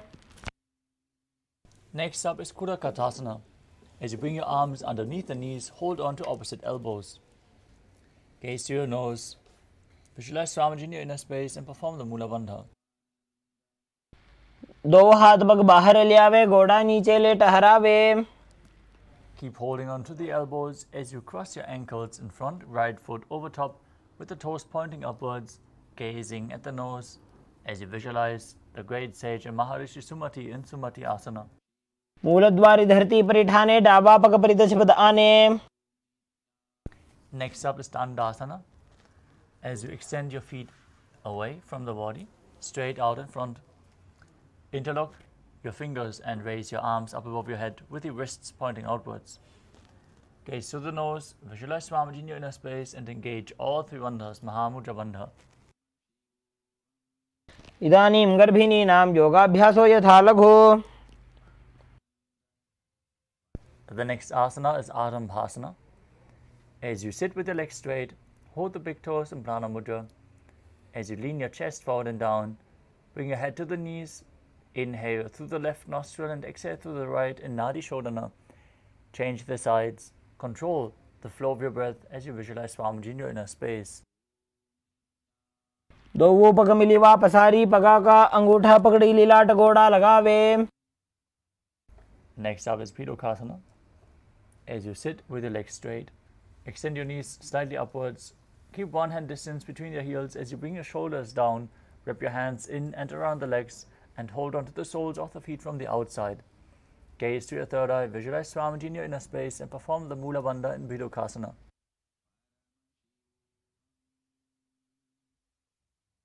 प्रथम बैसी दो पाव पसारी कछुक ऊर्ध को कुरडो डारे. Next up is Jalandhari Pavasana. As you extend both legs out with the heels together, place your chin on top of the heels. Insert your hands below the legs. Keep the elbows down with the palms facing upwards. Gaze to your nose. Visualize Swamiji in your inner space as you perform the Mula Bandha. दो एड़ी मेली के दीजिए हाथ पसारी. Next up is Urdhva Paschimottanasana. Sit and extend both legs out. Lift one foot behind the neck if you can. Otherwise, you can bring it over your shoulder or pull it towards your chest.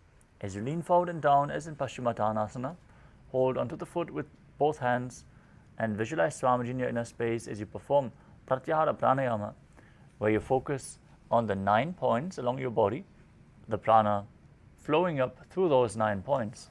The points are the soles of the feet, the regenerative organs, the navel, the heart, the throat, the uvula, the third eye, the top of your forehead, and the crown of your head, the Brahmarandha. Those are the points revealed by Mahadeva. As you perform the Mula Bandha, pushing the prana up, internally chant the Mahavakya Om Nithyananda Paramashivoham.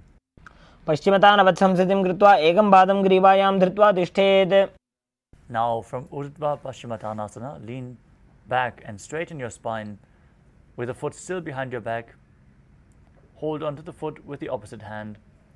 As you gaze to the nose, visualize yourself as being infinite, endless, eternal, Ananta. as you perform the Mula Bandha. उत्तानशयनी एकैकं पायिग्रीवायां विन्यस्य. Now, as you maintain your grip on your foot, roll to the side of the hand holding onto the foot. Rest on the side as you gaze to your nose and feel in complete control in Ankushasana. उत्तानशयित एकैकं पादं ग्रीवायां कुर्वन्. Next up is Drishasana. Now lay on your back and pull your knees to the chest as you rock your body from side to side, relaxing your spine after this intense stretch. Visualize Swamiji in your inner space as you visualize the prana flowing up along your body. उत्तानशयनं जानुनी हृदयवष्टम्भ.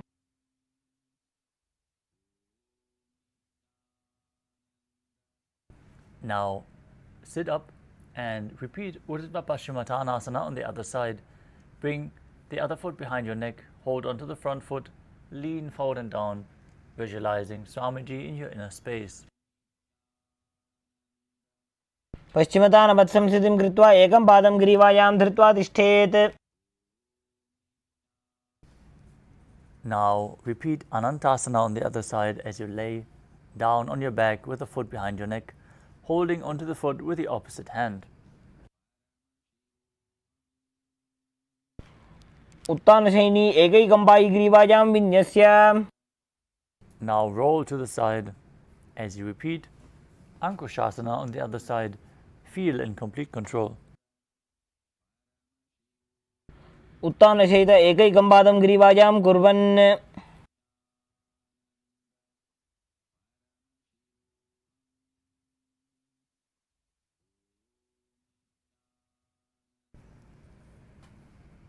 The next asana is Yoga Nidrasana. As you lay on your back, lift your legs one by one up behind your head. Hold your hands behind your back as you gaze to your nose and visualize Swamiji in your inner space performing the Mula Bandha. पादाभ्यां वेष्टयेत् कण्ठं हस्ताभ्यां पृष्ठबन्धनम्. Next up is Atma Ramasana. While laying on your back, raise your legs towards your head, wrap your hands around your legs and interlace your fingers behind your neck. Gaze to your nose as you visualize Lord Vishnu blessing you from within. आत्मा राम आसन प्रथम सूधो सोवे.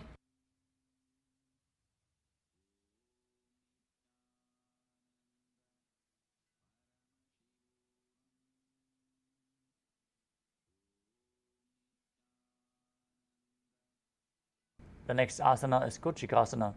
As you lay on your back with the knees towards your chest, soles facing up, place your arms extended sideways. Gaze to your third eye as you visualize Swamiji in your inner space. दो हाथ सीधा सा करे 300 ube सफा करे.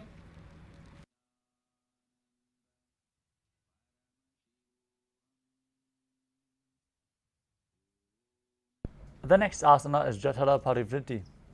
This asana consists of 3 steps. We are going to perform all 3 steps and then repeat them on the other side as well. First, hold the visualization of Swamiji in your inner space. Perform the Pratyahara Kumbhaka as you engage the Mula Bandha and enter a neutral position. Pulling the knees up towards your chest with the arms extended at the sides. This is where we're going to return to after we perform all 3 steps. Now place one knee down to the mat and extend the opposite leg down. This is the first step. Then bring both knees bent to the side. Second step. Then extend both legs to the side, holding onto the feet and gazing away from the feet. Third step.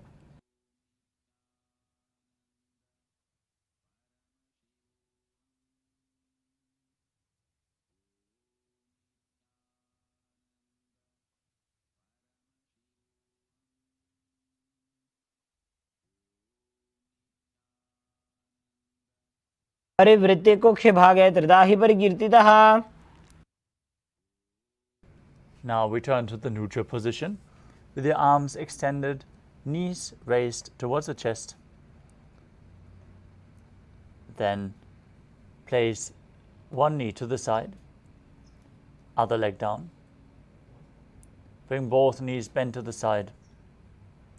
Then extend both legs to the side as you gaze away from the feet. परिवृत्ति कुक्षभागे त्रिधा हि परिकीर्तितः.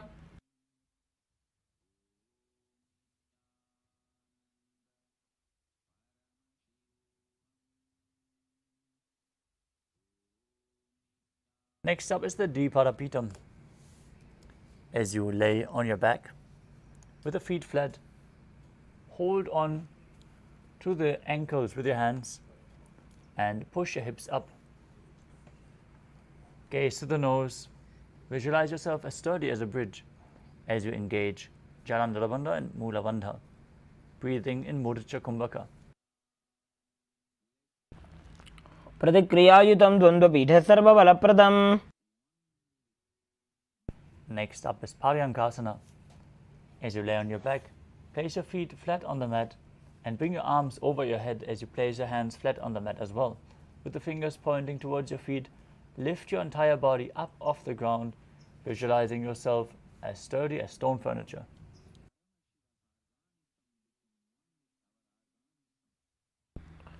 उत्तानशयनं हस्ततलाभ्यां भूमिं पष्टभ्यः पादतलाभ्यां भूमिं धृत्वा. Next up is Shvotanasana. As you lay on your back, bring your knees to the chest and place your hands on the shoulders as you move your hips in a circular motion. Visualize yourself as a dog, playfully rolling around on its back.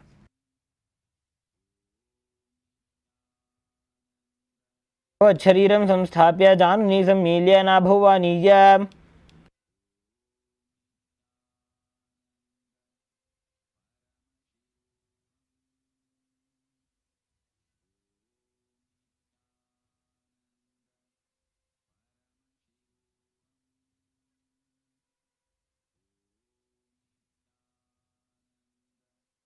Next up is the Viparita Karani. As you lay supine with your hips and legs raised straight, keep your hands flat on the mat. Balance in this position as you start rotating your hips in a circular motion. Move your feet above your body. As you visualize Swamiji in your inner space, perform Jalandhara Bandha and Mula Bandha. भूतले सशिरो दत्त्वा घेनये चरणद्वयम्.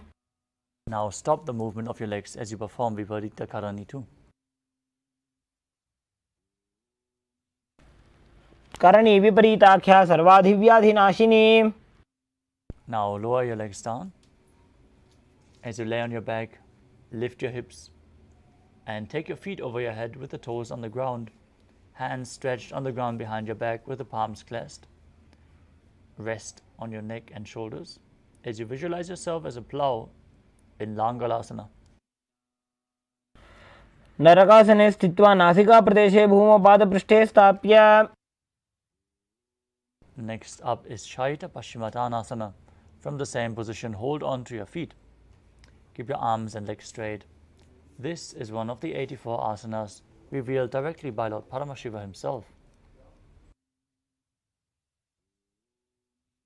शयित्वात् कुर्वीत शयितपश्चिमतानकम्. Next up is Supta Konasana.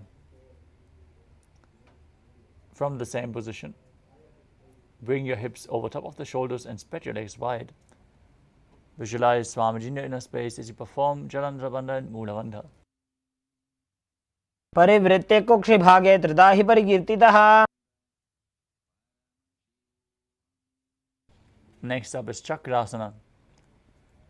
Now visualize yourself as a chakra, a wheel, as you hold on to the ankles of your feet and roll onto your back. Keep your arms and legs straight. शवासनस्तद्वौ पादौ कुर्यान्मस्तकतः परौ.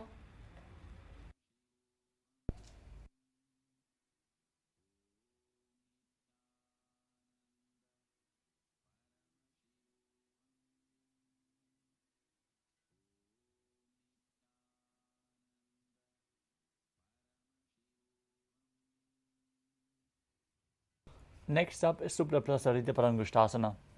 As you lay on your back, with your legs up vertical, hold onto the big toes in Prana Mudra, and then open your legs wide to the side as you visualize Swamiji in your inner space.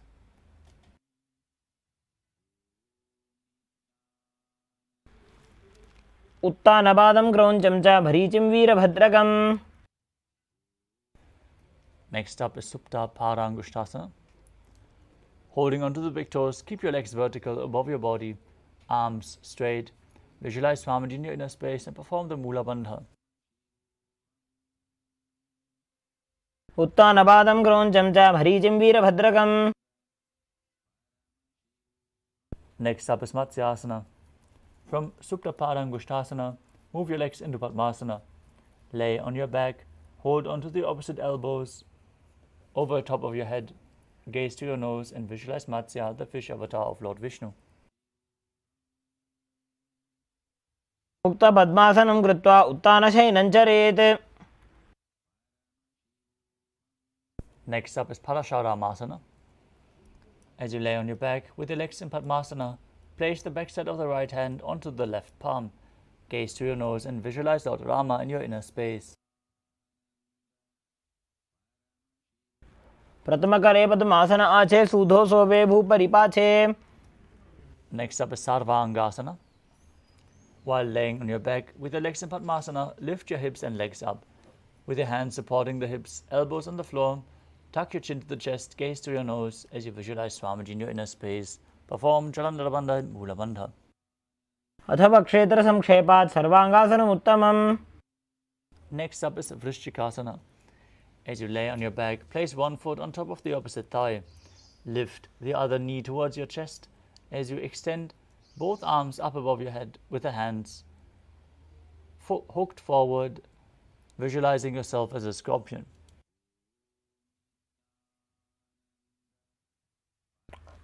प्रथमशयन सूधो शीर्षकेशिकी संधि सुदाखे. Now exchange the position of your feet as you repeat Vrishchikasana on the other side. प्रथमशयन सूधो शीर्षकेशिकी संधि सुदाखे. The next asana is Vrishapada Kshipasana. As you lay on your back, interlace your fingers around your neck, lift both feet off the ground, extending one leg one by one, pulling the other knee towards the chest. Visualize Swamiji in your inner space, breathe calmly through your nose in Sahadra Kumbhaka as you keep the Mula Bandha engaged.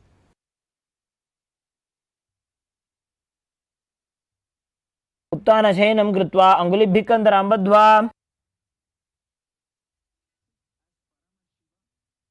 Next up is Maruttanasana. As you lay on your back, lift your legs one by one, touching the ears with your knees as you keep your hands at the side of your body. Visualize Swamiji in your inner space and perform the Mula Bandha. श्रोतानवत् संस्थितिः कृत्वा जानुद्वयं पर्यायेन कर्णयोः संस्पृशेत्. The next asana is a Vrikasana. While laying on your back, place the soles of the feet flat on the ground.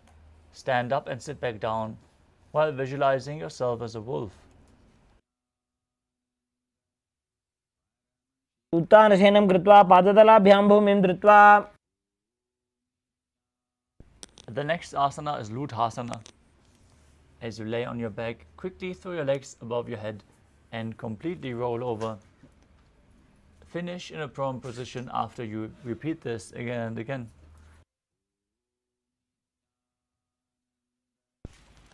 उत्तानशयनं पादौ शिरौ उल्लङ्घ्य. Now lay down flat on your stomach as you keep the hands flat by your shoulders. Contract your lips and make the sound of a flute whistling while inhaling. Visualize yourself as a chariot, carrying warriors into a battle for Dharma on your chariot back in Sarathasana. नुब्जशयनं कृत्वा नाभिं भूमौ निधाय. Next up is Dehalyulanganasana. As you place your palms on the mat in a plank position, jump your legs forward and back between your arms. Visualize yourself transcend body and mind as you perform the Mula Bandha. हस्तद्वयं बद्ध्वा तन्मध्यचरणद्वयम् उड्डानैव बहिरानीय. Next up is Chatyasana. From a standing position, bend forward and place your hands on the mat. Walk back and forth while visualizing yourself as a wise 60-year-old elephant.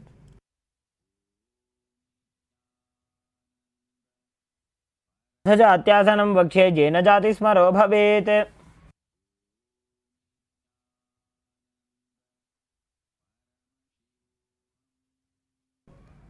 Next up is the Lolitika Karana.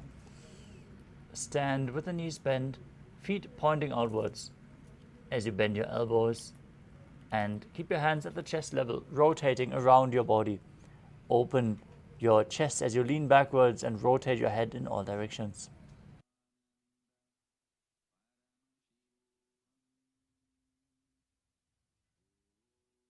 The next asana is Sadapasana.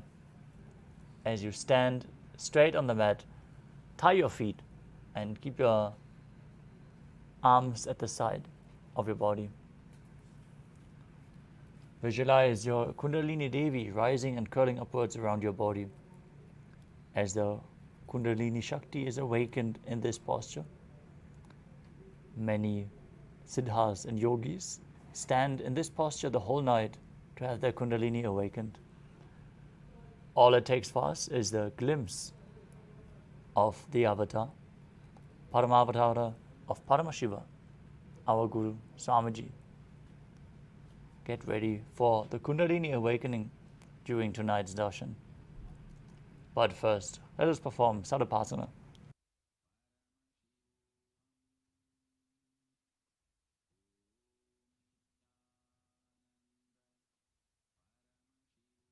सर्पासनं वक्ष्ये वायुपाणाय केवलं शरीरं दण्डवत् तिष्ठेत् रज्जुबन्धस्तु पादयोः.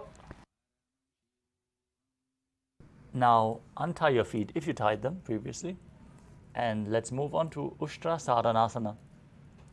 As you stand, place all fingers on the mat and then stand on your hands. Walk around on the mat while visualizing yourself as a camel.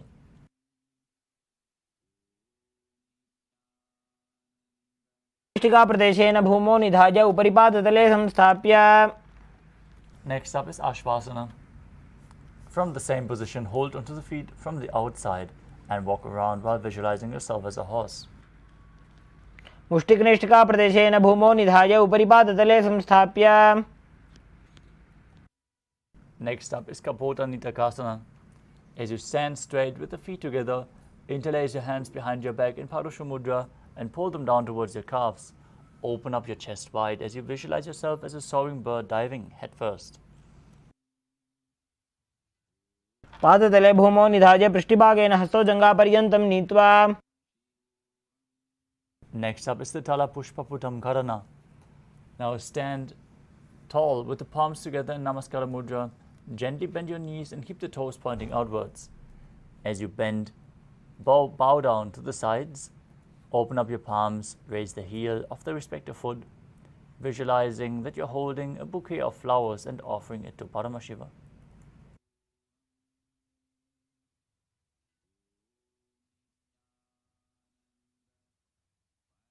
The next asana is Khadgasana. As you visualize yourself as a rhinoceros, gaze through your nose, perform the Mula Bandha, and then lay down on your stomach and immediately jump your feet back up. Stand and bring your arms in Namaskara Mudra. Pointing forward, visualize that this is the horn of the rhinoceros.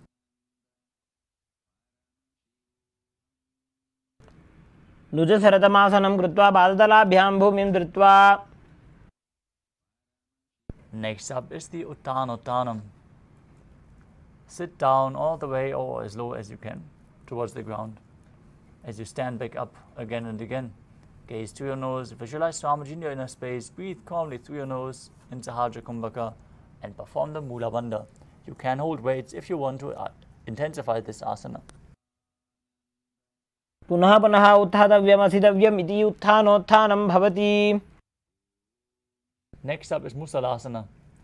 As you stand up straight, raise your arms over your head and jump repeatedly, visualizing yourself as a mace. सरलं स्थित्वा ऊर्ध्वं बाहु नजेत्. Next up is Uchir Shakasana. From a standing position, pull the sole of one foot towards your belly. With the other leg, sit down and stand back up, alternating on both sides as you gaze to your nose and visualize Swamiji in your inner space. हस्त एकैकं पादतलं कुक्षं निधाय तिष्ठेत् उच्छीर्षकं भवति. Next up is the Parshvajanukarana. Now stand, keep one leg slightly bent with the toes pointing outwards. Pull the other knee towards your chest, hold it with a hand in a fist as you place the other hand on the hip with the fingers pointing inwards towards your body.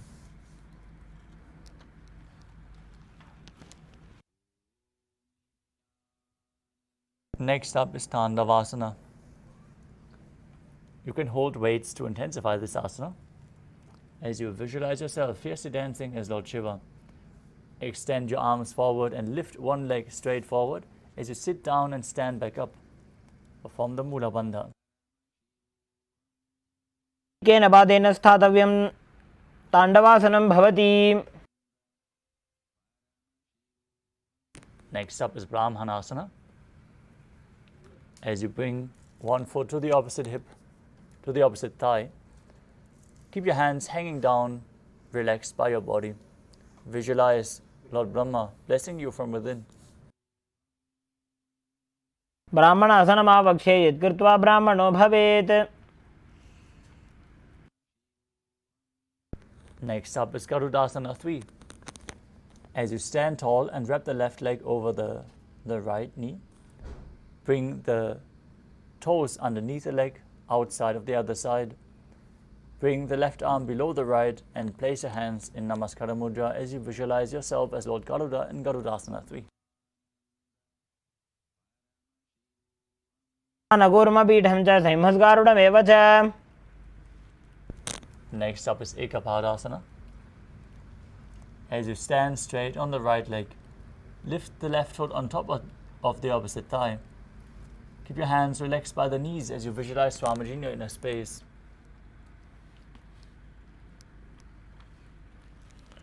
दक्षाङ्घ्रिं वामपादस्य जङ्घोपरि निधाय च. Next up is Dhruvasana, the pole star posture. Now stand on one leg and hold on to the opposite big toe. As you extend the leg out to the side, rotate your body on the standing leg, visualizing yourself as the North Pole Star. एकेन हस्तेन दण्डरूपस्य एकस्य पादस्य अग्रं धृत्वा. Next up is Trivikramasana. Standing on one leg, lift the other leg behind your neck and stand tall. If you can't bring the leg up behind your neck, try to bring it over your shoulder or pull it towards your chest. As you then sit down and stand back up, perform the 3 steps of Lord Vishnu. ग्रीवायां पादं संस्थाप्य स्थातव्यम् उत्थातव्यं त्रिविक्रमासनं भवति. Now repeat Parshvajanukarana on the other side.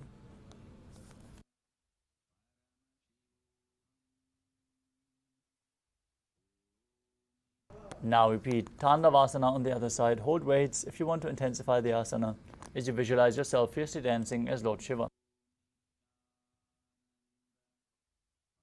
एकेन पादेन स्थातव्यं ताण्डवासनं भवति. Now repeat Brahmanasana on the other side as you visualize Lord Brahma blessing you from within. आसनमावक्ष्ये यत्कृत्वा ब्राह्मणो भवेत्. Now repeat Garudasana 3 on the other side as you intertwine arms and legs, hands in Namaskara Mudra, visualizing yourself as Lord Garuda. तानगूर्मपीठं च संहस्गारुडमेव च.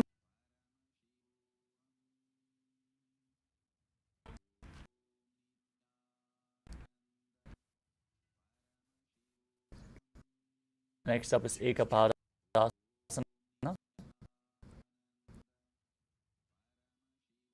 As you bring one foot on top of the opposite hip, visualize Swamiji in your inner space, hands hanging down by the knees. दक्षाङ्घ्रिं एकेन हस्तेन दण्डरूपस्य एकस्य पादस्य अग्रं धृत्वा Now lift your other foot behind your neck as you stand tall, sit down, stand back up, visualizing Lord Vishnu blessing you from within into the Vikramasana. ग्रीवायां पादं संस्थाप्य स्थातव्यम् उत्थातव्यं त्रिविक्रमासनं भवति. Next up is the Samanaka Karana. Now stand with your heels together, toes pointing outwards, arms outside of your body, fingers extended one by one in a natural posture. Relax your body after this intense sequence of asanas as we enter the final 100 asanas of this sequence. Starting with Gorak Anjali Asana. From a standing position, bend forward and bring both hands underneath the knees. Make a finger lock with your hands and sit in. As you let the finger lock touch your navel, visualize the great sage Goraknath, founder of the Natha Yoga Hindu Sampradaya. As you inhale deeply, hold your breath and push the prana up and down and through your limbs within your system forcefully in Jiva Chara Kumbhaka. प्रथमे बो होए बाहुरी नीच पुनि होवे. Next up is Kanchi Asana. Insert your hands between the thighs and calves and wrap them around behind your butt. Squat down, hold your hands behind in Parashva As you keep your chest upright, visualize Swamiji in your inner space, perform the Jiva Chala Kumbhaka, engage Mula Bandha and internally chant Om Nithyananda Paramashivoham. ऊर्मध्यात् हस्तौ निवेश्य नितम्बं धृत्वा पादतलाभ्यां भूमिं वष्टभ्य तिष्ठेत् काञ्च्यासनं भवति. Next up is Bhairava Asana. As you bring your feet together, sit in a squatting posture with the heels touching your perineum. Hold your hands at the back in Parusha Mudra. Sit upright, gaze to the navel as you visualize Bhagavan Kala Bhairava, the Lord of Time. दो पग की थलिया की माहिली core मिला जी फना पानी उकड़ मोड़ वैसे. The next asana is Varahasana. As you squat all the way down to the ground, keep your feet together, toes apart, bring your elbows up close to your head with the palms joined over your back facing downward. Gaze to your nose as you visualize a ball, which is one of the 10 incarnations of Mahavishnu. पागथली की माहिली core मिलाई फना पानी उकड़ मोड़ वैसे. Next up is Prapitasana. Now, with your heels touching, hold onto the big toes and bring your hips to the same level as your knees. Visualize Swamiji in your inner space as you perform the Mula Bandha. पार्श्वद्वय सम्मील्य स्थित्वा नितम्बं जानुप्रदेश आनीय. Next up is Bakasana. As you place your hands on the mat, fingers wide, place your knees onto the back of your arms and lift your feet off the ground. As you visualize yourself as a crow, perform the Jiva Chala Kumbhaka.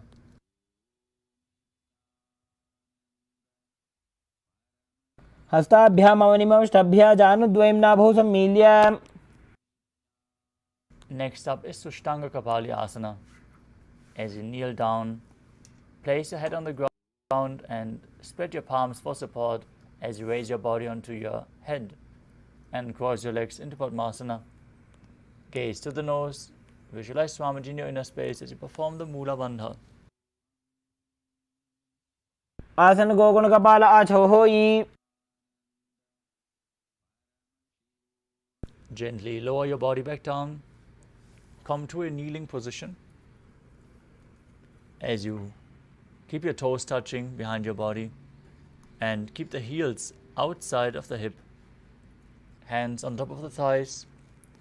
Gaze to your nose and visualize you are sitting in the secret seat with Paramashiva and Guru in Guptasana. नोर्वरन्तरे पादौ कृत्वा पादौ च गोपयेत्. The next asana is Vrikshasana too. Now place your hands flat on the ground and walk your feet forward as you raise your body up into a handstand. You can use the support of a wall if needed, or have a partner by your side to aid you. This asana should be practiced by everyone to purify the 7 chakras. Now visualize yourself as a tree with deep roots into the ground as you perform the Mula Bandha and calmly breathe through your nose in Sahadra Kumbhaka. जानुर्भोरन्तरे पादौ उत्तानो व्यक्तसंस्थितौ. Next up is Shiva Asana. From the handstand position, join your hands and feet closer together. Gaze to your third eye as you visualize Tejas energy flowing to your third eye, rejuvenating your body and bringing the divine radiance to your being. दो पग जोड़ी माही Gulf मिलाए. Next up is Matsya Asana too. From the plank position, with your hands shoulder width apart, feet extended backward, lower your body down and push it back up again and again. As you visualize yourself as a fish, perform the Mula Bandha. शयनं कुर्पर पार्श्वभागाय मूर्धकृत्य. Next up is Sarvasana too. As you now lay down flat on your stomach with the toes pointing down towards the ground, place your hands on top of the hips and raise your chest to the left and right, visualizing and moving your body like a snake as you perform the Mula Bandha. निब्जशयनं कृत्वा हस्तौ नितम्बं संस्थाप्य.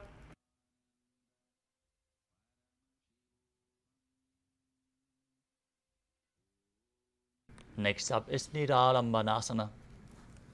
As you lay on your belly with the toes pointing backwards, place your elbows on the ground and keep your hands in Padma Mudra, the lotus posture. Place your chin on your hands. Feel self-supported and completely independent. नाभ्यां पङ्कजं कृत्वा तिष्ठेत् कुर्परया सुधीः. Next up is, as you lie on your stomach, place your hands flat on the ground and extend your arms, lifting your chest up as you bend the knees and bring the feet up towards your upper back. Lift your chin, gaze up as you visualize yourself as an umbrella, protecting your Guru from the sun rays. स्थित्वा हस्ततलाभ्यां भूमिं वष्टभ्य.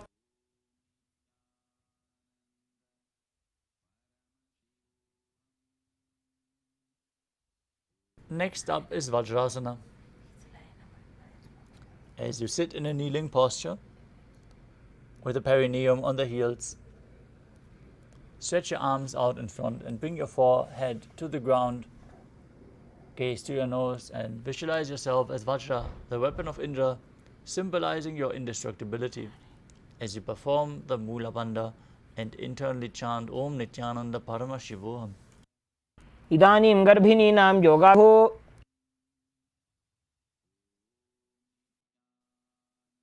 Next up is Meshasana. Now place your hands flat on the ground, shoulder width apart, and raise your hips up high. Alternate striking the ground with the one hand as you visualize yourself as powerful as a ram. गजासन संस्थितौ एकैकं बाहुं भूमौ ताडयेत्. From Meshasana, jump your legs up and slowly bring your face towards the ground in Ajasana. Visualize yourself as unborn, existing for all eternity. गजासन संस्थितौ पादद्वयमन्तराळे कृत्य. Next up is Dhanantarasana. As you sit with the legs together, interlace your fingers around the toes. As you pull the feet towards your perineum and then place your hands on the respective knees. Gaze straight and forward to your nose. Visualize Swamiji in your inner space as you perform the Mula Bandha. पूर्व विधि हाताकी काकसीस्यो फणाशरा मोड़ी. Now make an ocean-like sound with your mouth as you perform the Angamottanam. Interlace your fingers in front and then behind you, moving the hands up and down, left and right, giving massage to various different joints and muscles of your body. Visualize Swamiji in your inner space, perform the Mula Bandha.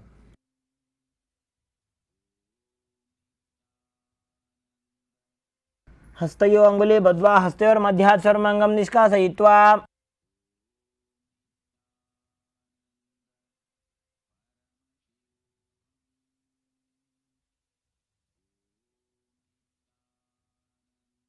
The next asana is Garudasana form. As you sit on the heels in Vajradasana, keep your feet turning out to the sides.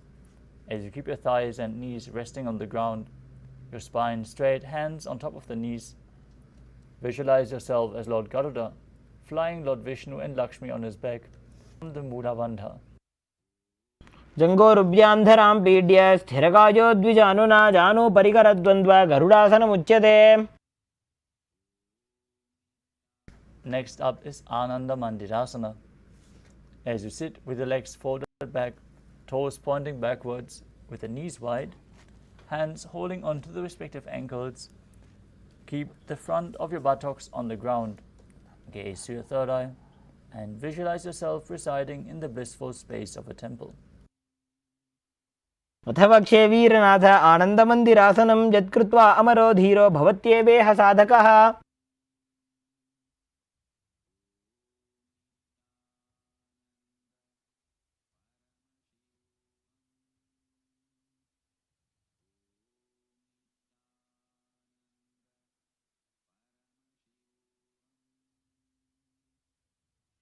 Next up is Mandukasana 2.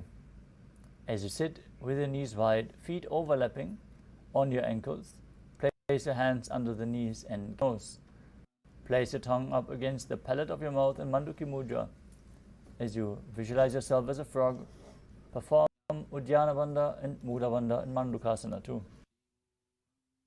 पृष्ठं सम्पीड्य गुल्फाभ्यां जान्वङ्गे सवलयाकृतिः हस्तौ पादतले क्षिप्तो मण्डूकं पाददोषहृत्. Next up is Narasimhasana. As you keep your toes on the mat, heels up and together, place your perineum on the heels. Place your palms on the ground, spread your fingers wide, keep your thumbs touching the base of your hand, touching the toes. Gaze to your nose, stick out your tongue and exhale forcefully as you visualize Narasimha, the lion man avatar. दोवु भणा पाणी होय वैसे AD Mailer गुदा निवैसे. Next up is as you remain seated in the same position, make a hollow of your palms and place it over your mouth. Keep your thumbs under the teeth. As you close your lips, inhale through the right nostril and exhale through your mouth. Gaze to the nose and visualize yourself as Devi, victorious over any and all minuscule fears you might have. दोवु पगागी एडी जोइदी गोडा फनो बान पुनि होई. Next up is Makadasana. As you keep the soles of the feet together and place the top of your feet on the ground, sit on your heels and bend your elbows, bringing the fingers to your armpits, imitating as if you were a monkey stretching itself. Now visualize yourself as a playful monkey as you gaze towards your third eye. दोवु पगतली Samput आनेमि परिठाने.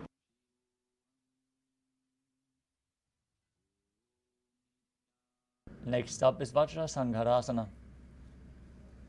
As you stand on your toes with the soles of the feet together, knees lifted off the ground, hold your elbows behind your back and gaze to your nose. Embody diamond-like strength for you and your Sangha, your spiritual community. प्रथम पणा पाणी होय वैसे दोवु AD गुदा निवैसे. Next up is Kanjanasana. As you keep the toes down, ankles crossed behind, and sit on your heels, place your palms on the mat at the sides, gaze to your nose, visualize perfect health beyond any and all physical or mental ailments, as you perform Uddiyana Bandha and Mula Bandha. खञ्जनासनमावक्षे यत्कृत्वा सुस्थिरो भवेत् पृष्ठे पादद्वयं बद्ध्वा हस्तो भूमौ प्रधारयेत्. Next up is Kurmasana. With your toes flat, cross your feet and place your perineum onto the back of your heels. Keep your knees wide, raised, placed on the ground. Rest your hands on the knees, gaze to your nose, and visualize yourself as a turtle with a stable body and mind to live for centuries. गुल्फौ च वृषणस्याधो विक्रमेण समाहितौ ऋजुकाय शिरो आसनमितीरितम्.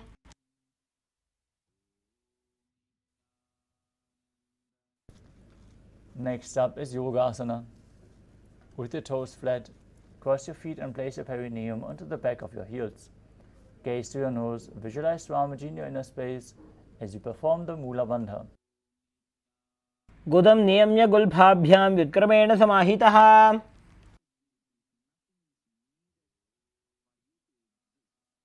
The next asana is Vijyogasana. As you stand on your knees, cross your ankles behind with the feet near the opposite knee.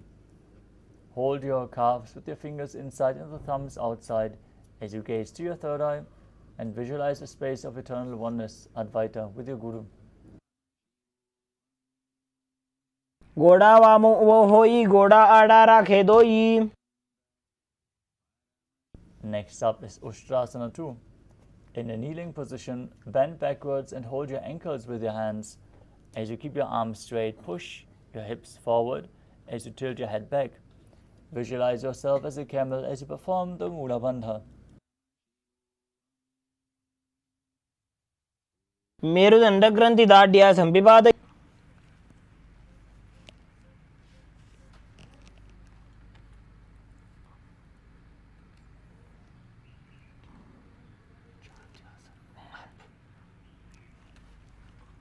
The next asana is Jati Asana. With your heels together, hands on the soles of the feet, slowly lean back. Bring your elbows down to the mat, followed by the back of your head. Gaze to your nose as you experience yourself as a lotus blooming. दोऊ एडी संपुट करे 16 मूलद्वारित हृदरे. And next up is Virattasana. As you sit on the knees with the thighs and calves together, lean back and touch your back to the ground, then rise back up again and again. You can use the support of your hands if needed. As you gaze to the nose and visualize the healing and liberation of all causal subtle forms of your body. जंगा पृष्ठभूमौ निधाय जंगोदरयोः ऊर्णी संस्थाप्य. The next asana is Kapotasana. From Virattasana, raise your hips up higher. Place your forearms on the mat and hold the back of your heels.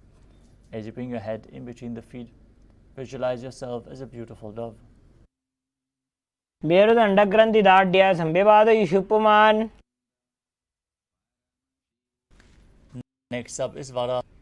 As you stand upright on your knees, with the toes tucked, hold your arms with opposite hands. Gaze to your nose as you enter the boon-fulfilling posture. Receive your boon from Paramashiva as you internally chant the Mahavakya Om Nithyananda Paramashivoham. जानुनी भूमौ संस्थाप्य हस्ताभ्यां बाहु परस्परं धृत्वा. Next up is Varahasana 2. As you keep your knees together and the toes tucked, lean forward and bring your elbows to the mat. As you hold your head with your hands, rest your head on your hands and place your butt on the heels as you visualize yourself as Varaha, the boar avatar of Lord Vishnu. सूर्यं चन्द्रं भेदनानि आसनानि निकथ्यते. Next up is Mundasana. We're going to enter another inverted posture, so place yourself in front of a wall if needed. As you kneel down and place your elbows on the ground, shoulder width apart, interlock your fingers, support your head as you walk your hips forward, aligning them with the shoulders. As you stretch your legs up straight, visualizing yourself as a lopped tree Gazing to the nose, breathing calmly in Sahaja Kumbhaka as you engage the Mula Bandha. अधोमुण्डासनं वक्षे सर्वेषां प्राणिनां सुखम्. Next up is Andhasana. Now place your head in between the knees and hold onto your head as you place the elbows outside of the knees. Gaze through your nose and visualize Swamiji in your inner space. प्रथम पगदली समटारावे कोरमाहिली ube मिलावे. Next up is Viparita Shalabhasana. As you lie on your belly, with the arms extended straight out, lift your thighs and arms and chest off the ground, holding onto weights if you want to intensify this asana. Visualize yourself as a locust. शलभासन भेदाश्च नटभेरुण्ड नामके गण्डभेरुण्ड सहिते शीर्षदण्डासनं तथा. Next up is Kapalasana. As you lay on your belly, with the arms at the side, palms facing down, place your forehead on the ground and keep your chest on the mat. As you lift your legs up together, visualizing a skull representing the mind with purified thoughts and the strong will to attain enlightenment. In Kapalasana. कपालं भूमो निधाय ऊर्ध्वं पादौ नयेत्. Next up is Akasha Kapotasana. As you lay on your stomach with the hands behind on the mat, keep the hands flat and push your legs up over top of your head. Try to place your feet on the ground in front of your face as you visualize yourself as a free and open dove and perform the Mula Bandha. उष्ट्रासने स्थित्वा चरणौ भूमेरुत्थाप्य. Next up is Chatakasana. As you sit on the knees, bring your chest down so your navel touches the knees. Hands flat on the mat in front, forearms on the ground. Be sturdy as you visualize yourself as a sparrow. कूर्पपर्यन्तौ हस्तौ धरामोष्टभ्याम्.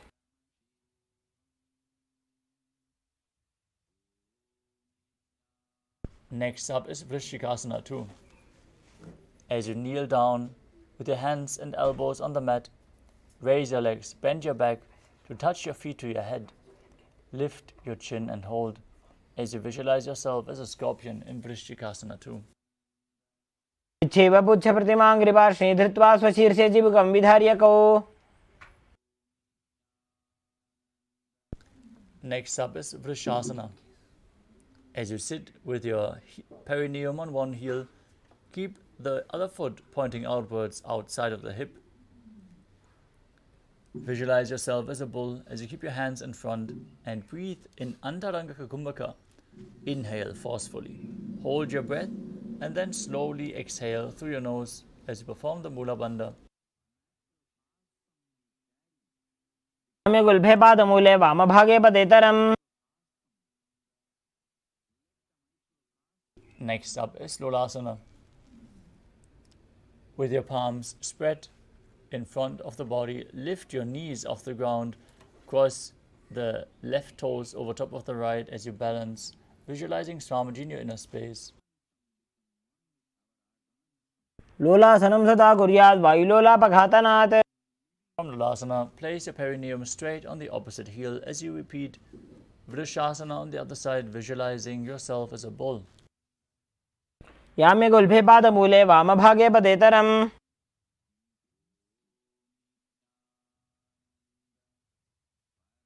Next up is Bala Gunasana.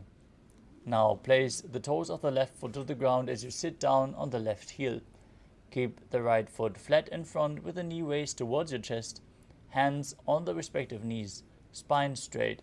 Visualize Bala Gunahai, which is one of the 84 asanas,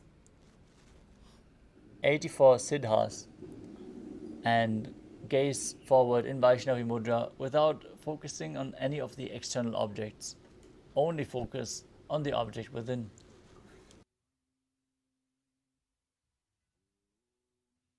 आसन कौगुन जल विकार जाई.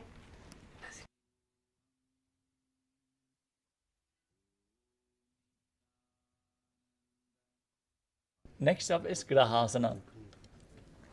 As you squat with the feet flat on the mat, the elbows underneath the thighs as you wrap your hands around the shins from the outside. Hold onto your ankles from the outside, visualizing yourself as the entire planet. Bhuma Devi.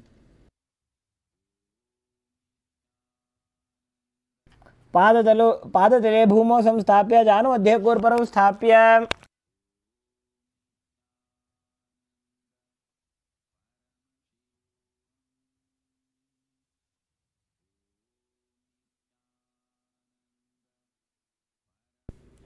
Next, repeat Balagunasana on the other side. As you place the right toes down, sit down on the right heel. Keep the left foot flat with the knee raised towards your chest, hands on the knees, visualizing Balagunahai in your inner space. आसन को गुण जल विकार जाई. The next asana is Utkatasana. You can hold on to weights if you want to intensify this asana. As you sit, as you squat on your toes with the heels up, knees off the mat, perineum on the heels, hands on the respective knees. Keep your spine straight. Visualize Swamiji in your inner space as you perform the Mula Bandha. युजास्पिजोस्ति यत ऊर्वजानो यत्रासने पादतलद्वयोपरि. Next up is Vajra Sangharasana 2. As you sit on the toes with the perineum on the heels, the soles together, keep your knees wide and lift them off the ground. Hold onto the opposite elbows behind your bed as you visualize Swamiji in your inner space. प्रथम प्रणापाणी होए जैसे दो एड़ी गुदानी वैसे.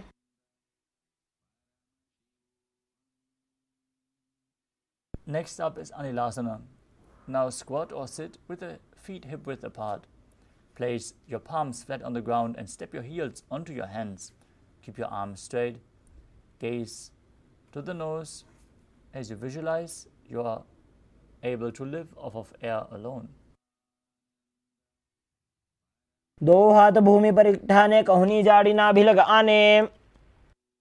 Next up is Parukasana. As you place your hands on the mat with the fingers pointing towards your body, step your feet on top of the hands and wrap them around the feet like a shoe. Walk around on the mat. Visualize yourself wearing padukas walking across India. हस्ततयोः पादतले कृत्वा तिष्ठेत गच्छेत् पादुकासनं भवति. Next up is Kukkuturanasana. As you place your palms on the mat, raise both feet upwards into the air and let them fall back down. Do this again and again as you visualize yourself as a rooster. हस्ततले भूमौ कृत्वा पादतले च ऊर्ध्वमुड्डानं कृत्वा.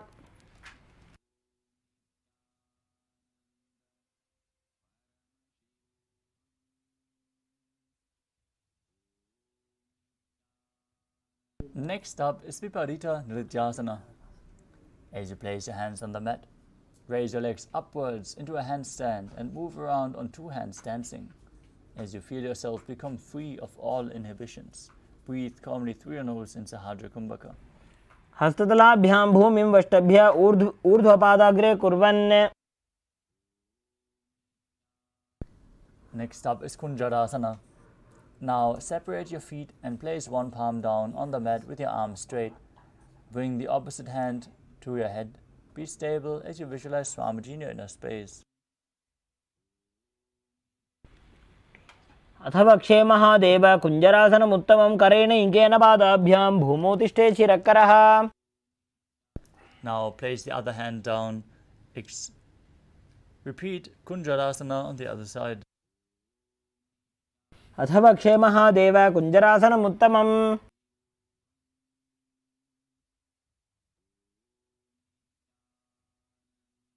Next up is Kadambasana. As you sit on the ground with your feet flat, heels close to your body, hold the opposite ankles with your hands as you lift your feet off the ground. Visualize yourself as a Kadamba tree, a pious tree that promotes a long life. पार्श्विभ्यां भूमिं वष्टभ्य हस्तद्वयेन गुल्फौ धृत्वा.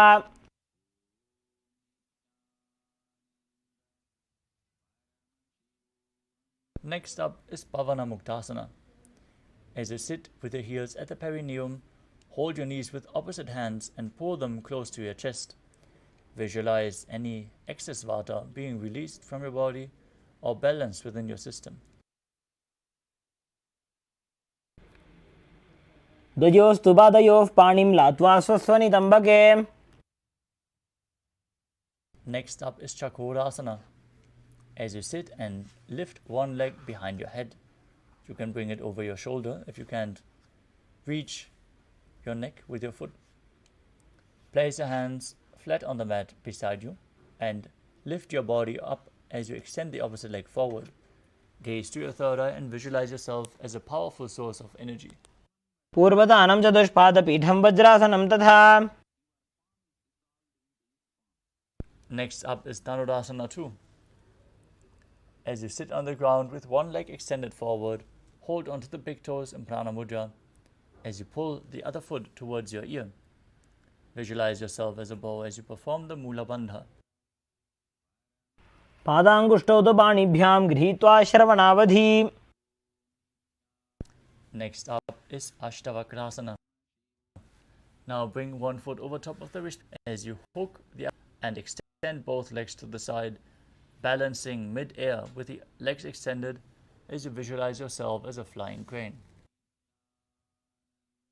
वासिष्ठमथ कौण्डिन्यम् ऊर्ध्वकुक्कुटमेव च. The next asana is Pranasana. Now place one foot on top of the opposite thigh. As you keep the opposite foot flat on the ground, knee raised, bring the respective shoulder underneath the raised knee with a hand on the ground as you push the other knee down towards the mat. Gaze to your third eye and visualize you are immortal and able to exist solely from prana. एतत् प्रभेदं वक्ष्यामि करोति यस्य चामरः. Next up is Parshvamatyendrasana. As you place the right foot at the root of the left thigh, bring the left foot over top of the knee of the other leg. Twist your body around the raised knee, bring your arms underneath the knee and hold your hands behind your back. As you gaze to your third eye and visualize Sage Matsyendranath, the master of Hatha Yoga, in Parshvamatyendrasana. पार्श्वाभ्यां धृत्यते यास्तु पार्श्वमत्स्येन्द्रमुत्तमम्. Next up is Chakrasana on the other side. Now bring the other foot behind your neck and lift your body up as you visualize yourself as a powerful source of energy. पूर्वदानं चतुष्पादपीठं वज्रासनं तथा. Now repeat Dhanurasana 2 on the other side, pulling the other foot behind towards your ear, holding onto the big toes in Prana Mudra, visualizing yourself as a bow. पादाङ्गुष्ठौ तु पाणिभ्यां गृहीत्वा श्रवणावधि. Now repeat Ashtavakrasana on the other side as you bring the other foot over top of the respective shoulder, hooking the opposite foot over top, extending both legs to the side, balancing mid-air as you visualize yourself as a flying crane. वासिष्ठमथ कौण्डिन्यम् ऊर्ध्वकुक्कुटमेव च.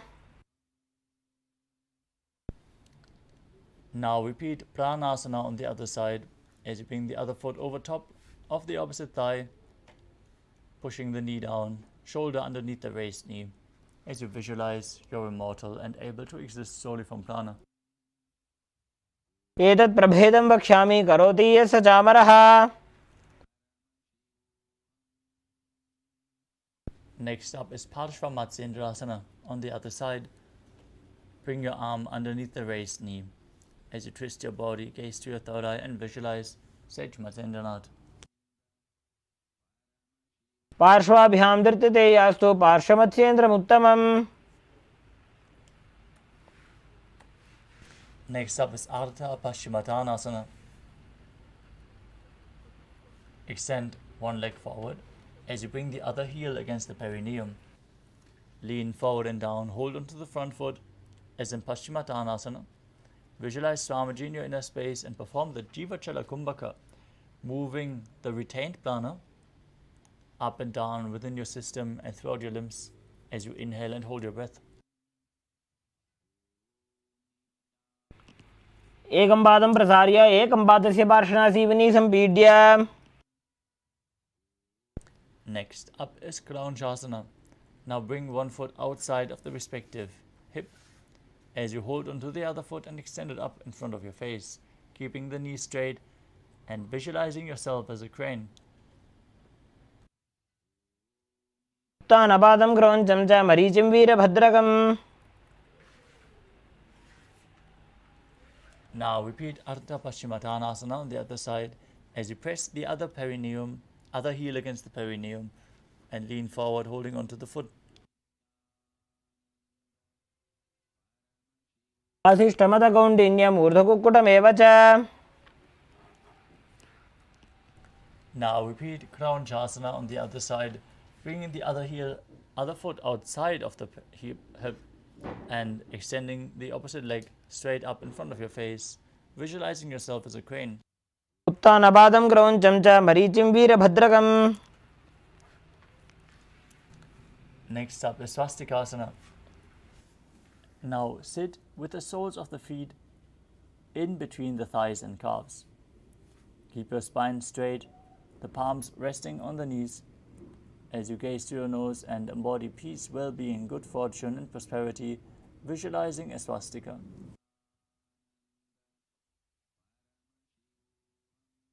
जानुर्भोरन्तरे सम्यक् कृत्वा पादतले उभे. Next up is Gorakshasana. Maintain the same posture, but cover your heels with your hands as you gaze to the nose and visualize the great sage Goraknath, founder of the Natha Yoga Hindu Sampradaya, as you perform Jalandhara Bandha and Mula Bandha. जानुर्भोरन्तरे पादौ उत्तानो व्यक्तसंस्थितौ.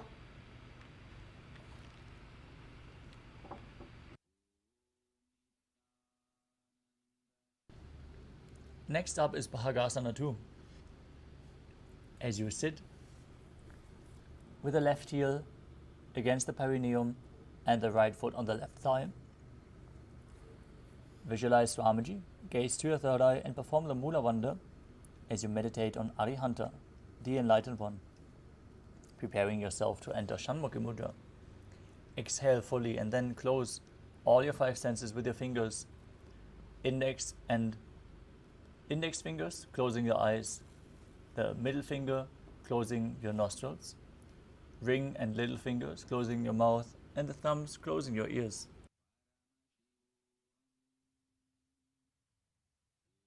वामपार्श्वमुखं संस्थाप्य दक्षाङ्घ्रिवामजघने.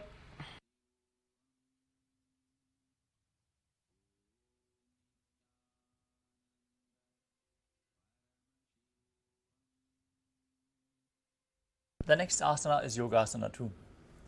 As you place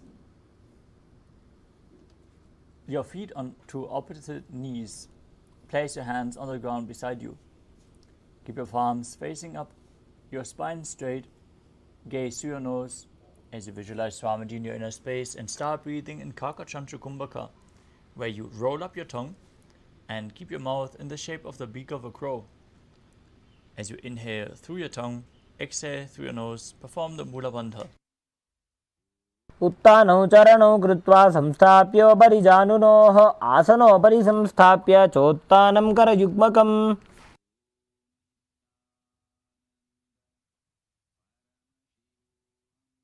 Next up is Urdhva Kukutasana.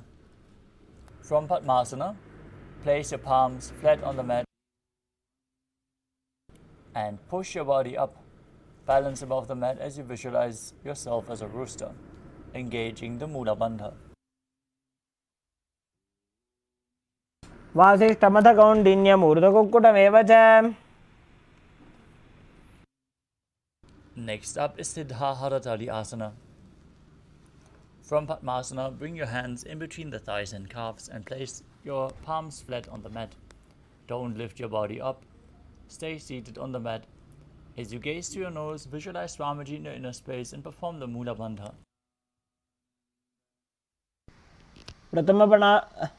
प्रथमपद्मासन कोकरे हस्तुदो भूगोडासन निधरे. Next up is Hamsasana. From the same position, push your body up off the mat as you gaze to your nose and visualize yourself as an elegant swan. Perform the Mula Bandha as you do so. कुक्कुटासनं स्थित्वा स्कन्दपर्यन्तं ऊरूनि नीत्वा. Next up is Karmukhasana. From Padmasana, place your hands in between the thighs and calves. Lean forward as you push your hands behind you, interlocking your fingers in Parashu Mudra as you place your forehead on the ground. Visualize yourself as Pinaka, Lord Shiva's bow, as you perform the Mula Bandha.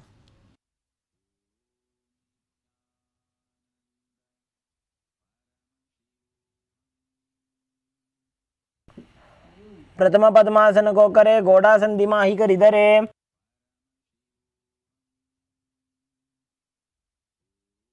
Next up is Kurmasana too. From Padmasana, insert both hands through the thighs and calves. Lift your knees, bend your elbows, and hold onto the respective shoulders with your hands. Visualize yourself as a turtle, having a stable body and mind to live for hundreds of years.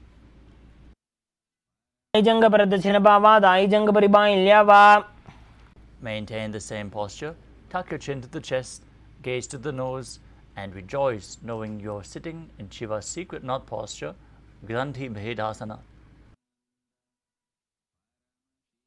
Neelkanth ग्रन्थिभेदासनं Shubham.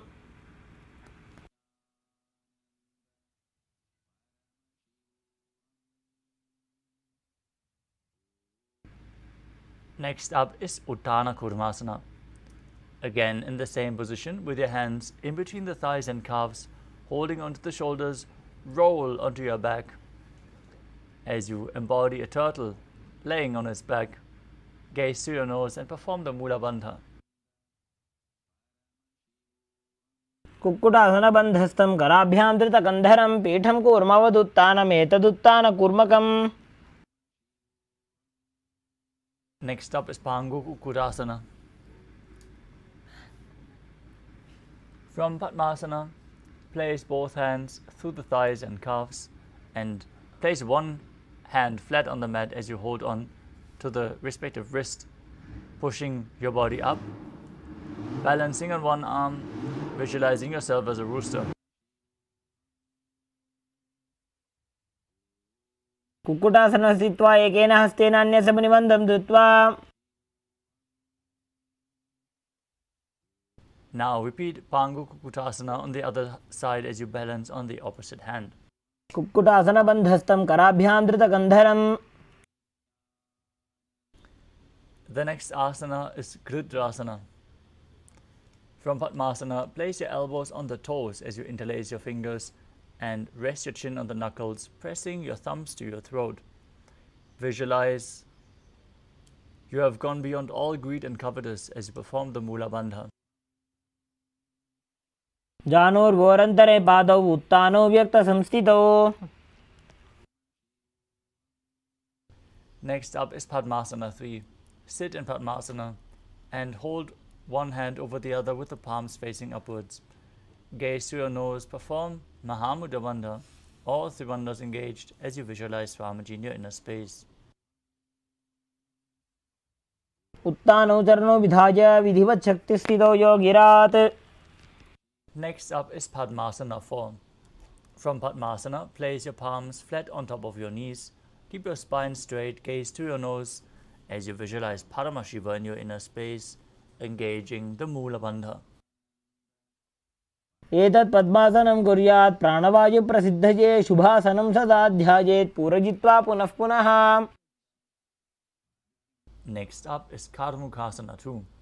From Padmasana, keep one hand on the respective knee and hook the other hand around the big toe in Prana Mudra.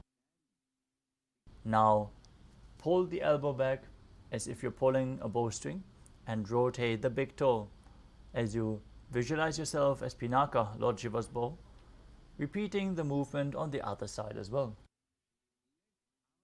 अथान्यासनमावक्ष्ये योगपूरकरक्षणात्.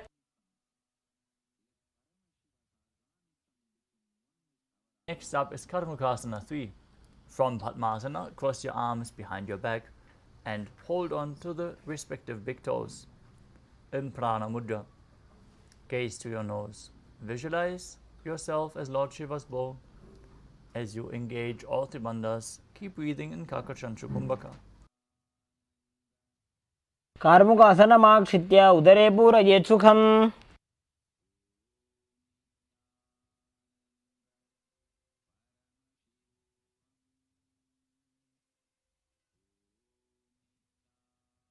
Next up is Diridhasana. Maintain Karmukasana 3. Lift your chest up and gaze to your third eye. As you visualize yourself as the action of Paramashiva's third eye, destroying anything you come across. Perform the Mula Bandha. अमुपरि स्थाप्य पादयुग्मं प्रयत्नतः. Next up is Nagrasana. From Karmakasana 3, roll onto your back. Keep your arms crossed behind you and hold onto the big toes if you can. As you gaze to your nose and visualize yourself as a snake. Breathe calmly through your nose in Sahadra Kumbhaka as you do so. प्रथम पद्मासन कोठाने दो हाथ पाछाने आने. Next up is Kandukasana. As you lay on your back, bend your knees and lift your feet off the ground. Embrace your knees to the chest with your head touching the knees. Squeeze your body into a ball as you perform the Mula Bandha.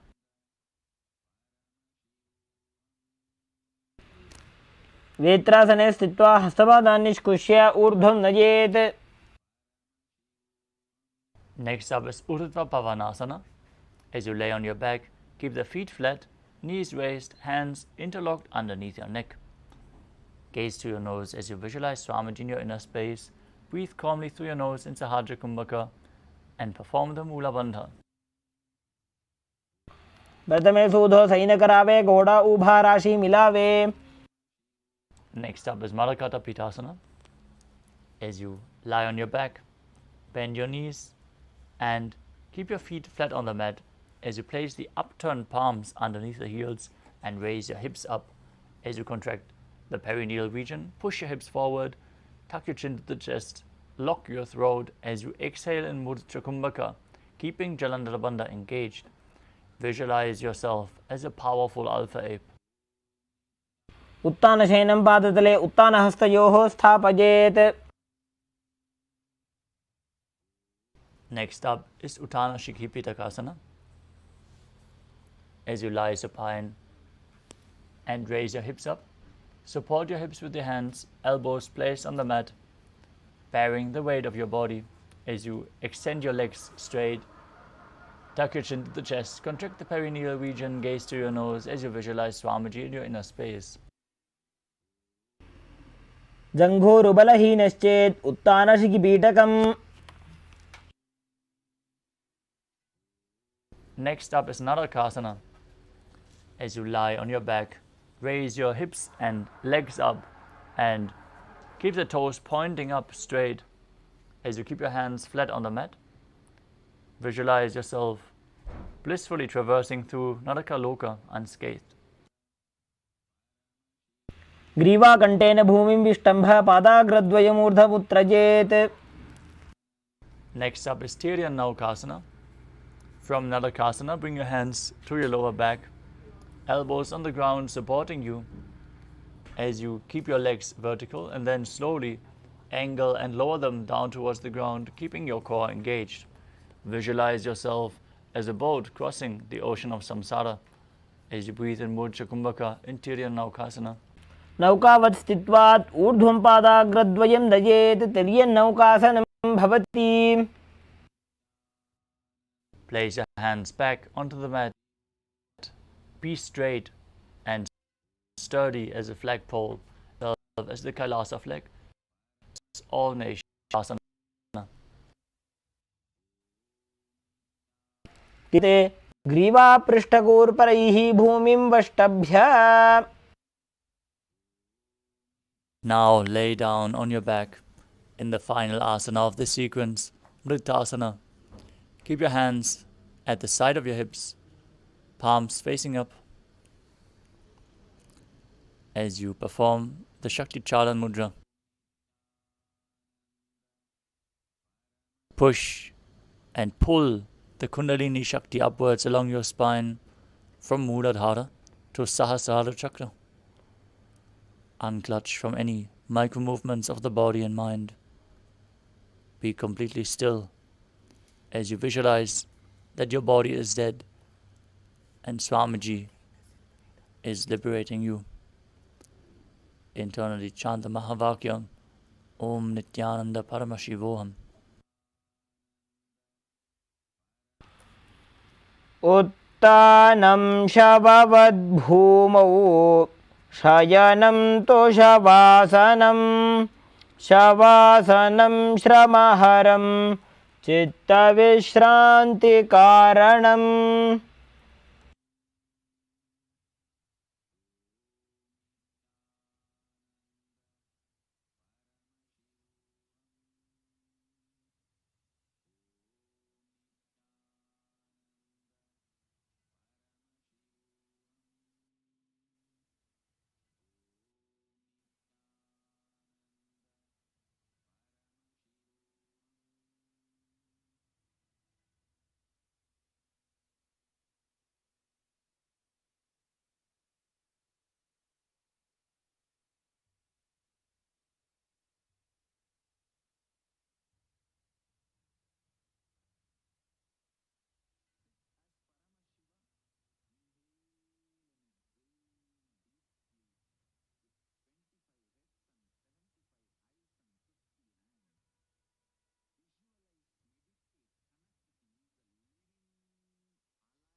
Now slowly return to your physical body. Start to wiggle your fingers and toes, your wrists and your ankles, your elbows and your knees. Move your knees up towards your chest and rock your body from side to side as you slowly sit back up into a comfortable position.